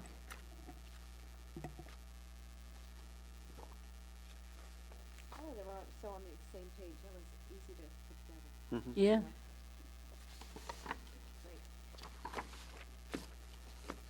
All right. So then we have done that. Now I lost my agenda. Here it is. Okay, so we have completed that. Let's go to 7C. Let's, discussing the demographic program breakout. I guess it's just to take a look at it and discuss. Lauren, you want to give us some background on this? Yeah, so I believe this came as a request from a resident to kind of develop a catalog of the various types of the programs that we provide for each age group. And so what I did is I separated out the programming by youth and teens, adults and seniors, special events, and then co-sponsorships. And then I also tried to include the ages or grades that pertained to each of the specific youth programs. Is it this kind of what you do in the Star? The same type of? Yeah. This is just a different. A different layout. way to look at it, because Okay. and every activity guide doesn't list all of this information because some of it happens seasonally throughout the year. So this is intended to be a snapshot of the comprehensive listing of programs and events that we offer as a department. And this can be used by the program subcommittee, Yes. especially when they're thinking about surveying for additional programs and trying to make sure that we have some equity between Yes. age groups. Yes. That'd be good. Thank you for doing that. Any questions about the program breakout? I just, at the very end, this youth and teens high school bus. What's that? Oh, We provide a high school bus to transport the kids from Brisbane Okay. to Pacifica and back. I'm just looking at Park and Rec. I just didn't understand. We do it as Park and Rec. Oh, It's a okay. function of Park and Rec. Oh, okay. I didn't know that. I Yes. thought it was just a city. For a small town, we offer a lot. yeah, that was my. You know, really, when Yeah. you see the list. I didn't. Yeah. Okay, good. Let's move to 8, reports. Chairperson report. The only thing that I have is I wanted to report that our member, Commissioner David Drutz, has officially resigned. So we will have an opening, and there is a schedule for filling the vacancy. Noreen, you had the dates. You want to share that with everyone? Yeah, so we just discussed this as staff and the city, with the city manager's office just this morning. But what they're looking to do in terms of the timeline for the process is to accept applications from the public from January 13th through February 24th, with a deadline of 1 p.m. that day. And then they will ask at the city council meeting to be held on March 2nd to request interview dates. And then council will interview applicants and appoint commissioners sometime in March or April. That's the tentative timeline for the vacancy. March or April. Just thinking about how that works with our reorg, so that'll be around the same time, a little bit after. Okay. Thank you. And let's go to 8B, subcommittees. Subcommittee reports, recreation programs, community service input. Who do we, So all of our, Teresa and Lyle aren't here. If you want me to provide a recap, I'm Sure, that'd happy be to, good. if that's Thank you. appropriate. Okay. So as I mentioned earlier, we met, and the primary topic that we discussed was sending out a community-wide needs assessment for parks and recreation. And Lyle and Teresa both had really great feedback about how to structure that and the types of questions that we want to ask. And we went through the work plan, and there were several locations throughout the work plan where we identified areas where we wanted to engage the public and gather their feedback. They suggested structuring the survey so that it aligns with the work plan goals of the commission. And so identifying questions under each category, whether it be teen services or innovation or community space for recreation, and to structure it that way so it nicely aligns with the work plan. And we're going to talk as staff tomorrow morning about existing programming and what types of questions we want to ask the community from a staff perspective and see how we can fold that in so that we're not sending out multiple Yeah. surveys to the community, and we can really streamline it once and capture an audience and get their feedback without bombarding them with multiple surveys. So I think the goal was to, I'm in the process of compiling the list of questions from that meeting, and then, as I mentioned, we'll talk as staff tomorrow and maybe include some of those additional questions in the survey, and then we'll bring it back to the larger commission, either at our next meeting or at our March meeting, and kind of finalize what it is that we are intending to achieve, and making sure that we're framing our questions in a way that gathers the data that we're hoping to acquire, and then we'll distribute it to the community. As an example, from a staff perspective, one of the things that we wanted to ask the community was with regards to contracted camps during the summer. And we talked about Minecraft and Legos and sports, and a lot of those programs were canceled last summer. And so we want to identify whether or not there's still a need from the community for those types of programs, or whether it should be something that we try not offering, and kind of gauging how that impacts the community and whether or not how we want to approach it in the future. So. Great. I look forward to the results of that survey. Interesting. Okay, great. So let's move on to concerts in the park, band selection. Kevin, you want to take that one? Yeah. So, as I said, when we were having our liaison meeting about concerts in the park, that we had decided, in last year's decision-making process, our subcommittee came in so late that we didn't have much of an impact on the Right. decision-making for concerts in the park for last summer, and we had some wins and we had some loses last summer, and we've gotten a lot of input from the community, and we've had these conversations long. But our strategy was to write as soon as this last season was over, to start up and go through this process And book them. And of course we had all long conversation about the fundraising aspect of it, fundraising dimension, and wanting to be proactive about fundraising and take a leap of faith, and then and people were pretty much in agreement with that, but in fact that's been reversed. And so, and my understanding was that what we would try to do is looking forward, increase the amount of spending we did next summer, and then with the idea that the fundraising would follow it, and so on. So we had a very good meeting, and we looked at various groups. There's a couple that are booked. Pop Fiction is booked. And Andre Theory is booked. We looked at a couple of other groups and gave instructions about who else to how the budget would work out. But I tell you, I just before this meeting I got an email, and it's a bit confusing. It was a little bit clarification about how much money we could spend. Basically, what this says is that we can only spend $10,000. We had been anticipating that we could spend $12,000. Oh, right. And in fact, in the previous subcommittee meeting where Stuart was present, that was what I thought. That's what we heard. We had heard, and what I reported at the last commission meeting. It said there's a little misunderstanding here about raising money. Then he goes through the thing and he says, we have to stick with the $10,000 budget, and here's the number. Here are the groups that we have. It's only 5. My understanding, we're supposed to do 6. 6. So, and Teresa's not here. Presumably she got this email. This came late afternoon. So I guess we have to go back to the next subcommittee meeting and Yes. say, okay, there is some Definitely. misunderstanding. I feel like we've kind of done all this work, and now we're back at square one. Exactly. Where we're only allowed to spend $10,000. And the important thing here that we're trying to do is respond to strong community input that has come to us as commissioners, and find some way to improve the quality year over year, and in that process also improve the fundraising. But I do feel with this last thing a little bit That's not what we agreed to. puzzled by it, because I thought that through all these meetings we at least had a green light to look at $12,000 to $13,000. Perhaps we would have to go to the city council, and that we discussed this in our last meeting.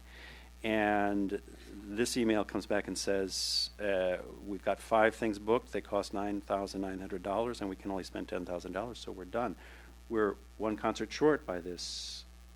So I wish I had a more forward to meet. progress thing, but I am a little confused about what's That's the going on. case. I think I would like to revisit earmarking donations for the artists so that we could possibly raise the funds to do that. Well, we went around that. There's a little chicken and egg thing there. Which do we do first? Do we raise money earmarking it specifically, or do we just go ahead and spend the money and hope the fundraising follows?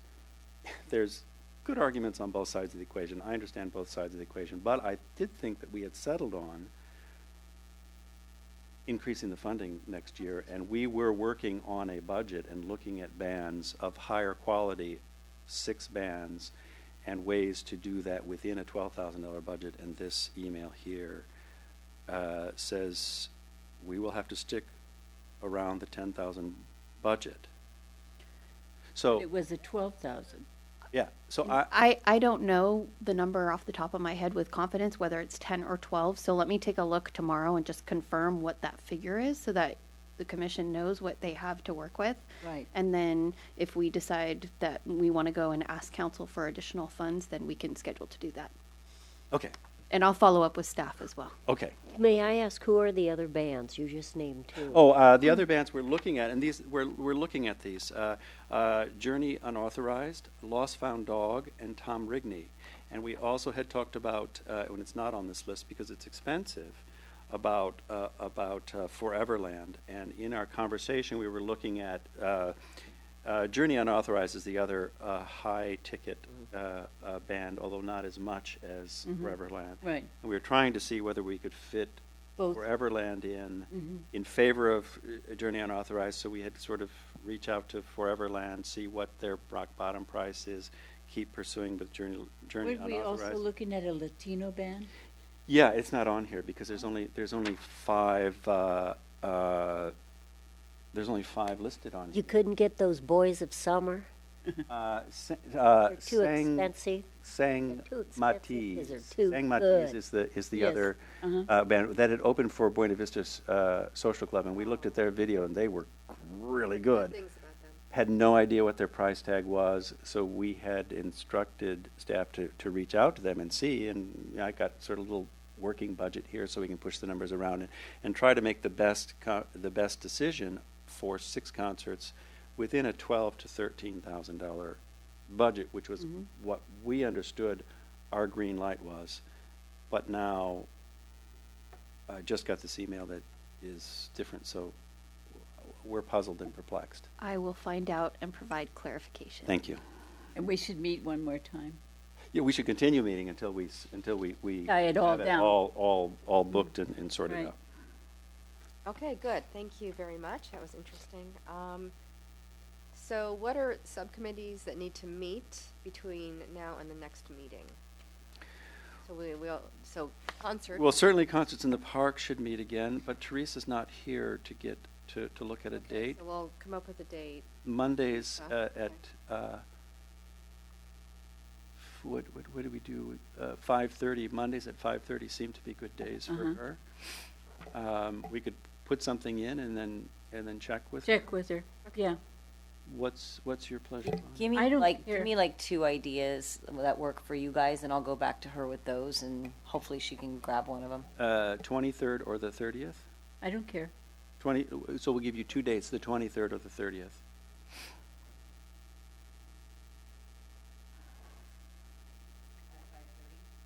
Uh-huh. Yes.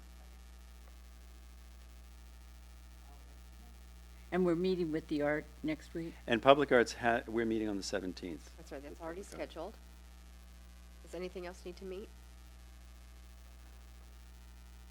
That's it? And then, the PNR presentation, and by the way, you guys are welcome to attend, or even make a presentation with me. That is February 2nd. Okay, make sure I put that on my calendar. Great. All right, so we have gone through that and that. All right, so commissioner reports. Do we have any commissioner reports this evening? No? Nothing? Okay. Staff programs report. So I have a few reports regarding upcoming activities for sports. The baseball registration is closed and was closed 4 minutes after it opened. Wow. Yeah, it went really fast. Basketball is starting up, so they've started practicing this week. Second and third and fourth and fifth grade, if I recall. And we are currently accepting adult softball registration for the upcoming season for adult softball. And we usually, I think we take 6 teams, and we usually fill up same teams every year, but they love to come here and play. They love playing up at Mission Blue, so I'm sure that will go without a problem. Also coming up, we have, one of the other things we continue to try to do, and it doesn't seem to go over always, are the one-day club rec camps, which we started to try to do last year when the schools have their in-service and parents don't have the day off because it's not a holiday. So we try to implement the one-day camps, and we've been having to cancel them. We're not getting enough registrations, and we need to have a minimum of at least 20 to avoid the cancellations. So we have one coming up on the 23rd of this month and one coming up on the 17th of February. And right now, I think we maybe have 8 kids signed up for the one on the 23rd. Have we been working with the schools and the principals to put out? Yeah, we've been marketing it everywhere. I've been putting signs up on the signboard. Okay. We've got it on all the blogs, on the websites. It's in the activity guide. So, and we sent flyers out to the schools to send out to the parents. Okay, good. So, All we can do? yeah, it's all we can do. So that's where we're at with that. Oh, and just really quick, the deadline for the one-day camps would be the Wednesday before that, Camp. the next week. Yeah, so. And I just have a couple quick things. The new Live at Mission Blue banners are up. We talked about that earlier today. They look great. With the storm over the weekend, I was worried we might experience some issues. So first thing I did when I drove in the other day was to go and check them. And there were 2 that actually the banners were fine, but the brackets came off of the posts. Wow. And so Tim Chang graciously went out and retrieved the banners for us to make sure that we didn't lose them in the Tuesday storm. And so once we're kind of through the weeds with this wind and rain, we'll get them back up with the brackets in place. So Are those the original brackets, or are they newer brackets? I believe so. We did not replace the brackets with that's- the new banners. That's pretty good. They've been up there since Yeah. 1990. Long time. Something. Yep. There was a comment from somebody who had been on the commission when that first was done, and they saw the new ones go up, and they were just thrilled to Yep. see that they were being used again. Yeah. So Yeah. and I've gotten lots of real positive comments. Yay. And Noreen, they look great. Oh, good. Thank you. Good. That's I'm your glad. design. Yeah. Noreen designed them. She beautiful. she gave me a couple of design things, and I went, "This is the one." I really like the design. Yeah. Yeah. So I had a meeting with Karen Kinzer from Public Works the other day because the next set that's scheduled to go up is the Open Space and Ecology Earth Day. Oh. So we're going to work on creating a design for that set, and those will go up when Live at Mission Blue come down. Just a quick update regarding the high school bus. So this was on City Council's agenda last week as a follow-up to how service is going this year under the new contract. And the service provider, Metro Trans, is not willing to continue service for the next school year. And so at this time, City Council has requested a joint 2x2 meeting with the Jefferson Union High School District Board to discuss how to move forward. And we are working on drafting a letter to parents so that the school district can notify them that at this time we do not have service lined up for next school year. We have a contract with Metro Trans to provide service through the end of this school year. So we're talking about August of 2017, and trying to explore what other potential options are out there for parents. And so the 2x2 between City Council and the High School District Board is the next step. And then lastly, just upcoming, the San Francisco Shakespeare event, the 12th night. They will be presenting on Sunday, January 22nd at 2 p.m. at Mission Blue. And then Artist Evening of Sharing is scheduled at Mission Blue on February 4th. And that's all I have. And opening of Live at Mission Blue is February 11th. Oh, not happening. So what kind of, I know that then in the past, the Shakespeare production, which is fantastic, by the way, has been more lightly attended than we would hope. Mm-hmm. So what are some plans for just getting the word out for that one? So it is going in the blog, the weekly blog. It's available on the website. We've done advertising on the signboards through our social media accounts. I think they've done some marketing on their end, and I think that they draw some of their regular event goers to come. Who's sponsoring it? San Francisco Shake. Well, it's sponsoring it. We sponsor it. Okay, Yeah. It used to be Women's Club, and now Yeah. PNR's doing it. good. So trying to encourage as much participation as we can. Great. We're also hoping to provide a notice of the event to the club rec kids and families, so that when parents pick up their kids, they can Oh, yeah. take a little flyer with them about the event and encourage their participation. So That'd be good. We should Yeah. put something out to the BDW. that would be Yeah. great. All right, great. Thank you very much. How about, let's see, so now we're into commission matters. Any written communications that you all received? No, No, I have something under commission matters. Up at Lippman Gym, when Park and Rec uses it, we come back on Mondays because we have APE up there. The gym's a mess. They're up on the stage. It's dirty. They've left their bottles and food wrappings and stuff. And I don't know, are they supposed to clean up that gym after their use, or what's the procedure? Yeah, I believe that I'd have to take a look. Is it consistently every Monday? It's been dirty for a while. Okay. That's just, Because I know that sometimes there's private groups that use the space over the weekend, and so I'm happy. but do they rent it out through us? No. Okay, so who's Well- the private groups? Well, I don't know because they don't rent it out through us, but I mean, we do have our drop-in, and I would have to talk to Rico and find out. I believe they do it on Fridays and Sundays, or it might just be on Sundays, where the people come in and pay $3 to come in and play. Oh. So you have sometimes he'll bring me, there'll be 30 people there playing. So I don't know what the policy is of do they just open the doors and take the money and then leave, so that's something that we would need to look into. It's just the one thing, that you gotta remember, that is school property, and that stage, really no one should be up on that stage. Yeah. Opening the curtains, shutting the curtains, I don't know if there's a bunch of kids up there running around. Yeah. Doing stuff, but. Well, we can definitely follow up with our facility attendant staff in terms of managing those types of things when we have staff in the building that are responsible for various programs.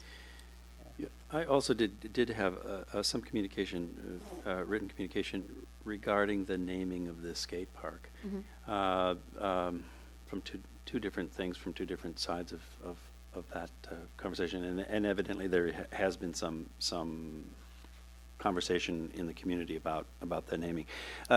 What is the timeline, and what is our involvement in that process? I know we just completed naming policy. Where are we at with that? City Council adopted the facility naming policy several months ago, and then actually just before this meeting tonight, there was a ad hoc subcommittee meeting that consisted of the two City Council liaisons, Madison and Lori, as well as the Rec Facilities Subcommittee. Lyle's not here this evening, so it was Karen and Renee. And at that meeting, they reviewed the proposals from the community. There were 45 suggestions, or 45 people provided input. Some of the suggestions overlapped. And so the goal at that meeting was to identify viable options and propose 1 to 3 names, and then that will come back to the commission, most likely at our next meeting, if not, then at the March meeting for the larger commission to review. And then from there, it would be our recommendation that goes to the city council. Correct. And the city council would. Correct. I would just hope that whenever it does get on our agenda, that there is some kind of outreach to the skaters themselves about that meeting, because I think it would be valuable for us to hear from that part of the community that worked so hard and came to so many public meetings, to hear what their point of view is. Is that something we can reach out to those kids if that's on our agenda for the next? We could meeting? potentially. Yeah. Okay. So were you asking if they could still partake in the survey or in the No, the name?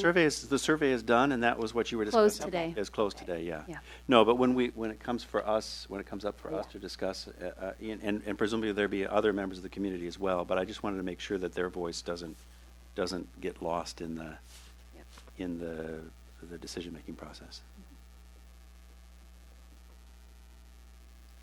All right, so commission calendar. So we need to set a date for the commission reorg. So does it work for What's everyone? that for? That is to determine officers for the next Oh, okay. year. Okay. So we, I think, are planning to do it at the next meeting. Is everyone going to be here? At the next meeting, Are you not going to be here? February, I'll be here. Okay. Oh, we're looking at March, I think. Yeah, March. I had said at the last meeting that I will be out of town on the 8th. Right. And because it is the reorg meeting, maybe I need to be here, maybe I don't, but did we want to consider moving the meeting? And you were going to look at the calendar, I think, from that. And so what? So looking at the calendar, I think what Noreen and I discussed would be the best option, would either be bringing it back to the February meeting or bringing it back to the April meeting. March is a difficult month to pick another day for us. Okay. So it's kind of up to you guys. I don't see either month would be fine if you want to wait till, I think there was some discussion earlier as to bringing on somebody and maybe wanting to wait.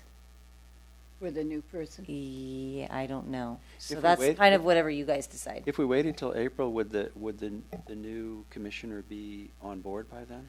Presumably, the tentative schedule or timeline suggests that they could be appointed in March or April. Well, that would be valuable in terms of subcommittee assignments and things like that, I would think. I think we can wait until April. Yeah, What do you okay. think? Yeah. Yes. Okay, Okay. let's do it. Okay. That is it. Our next Anything meeting else? is the 8th. Next meeting is February 8th. Yes. Does anyone else have anything before we adjourn the No. meeting? Nope. All right, I'm going to adjourn the meeting at 9:10 p.m. Late Thank you meeting. all. Did a lot of what to do today. Yeah, that was a long Late meeting. meeting. Yeah. Uh, Covered 'em.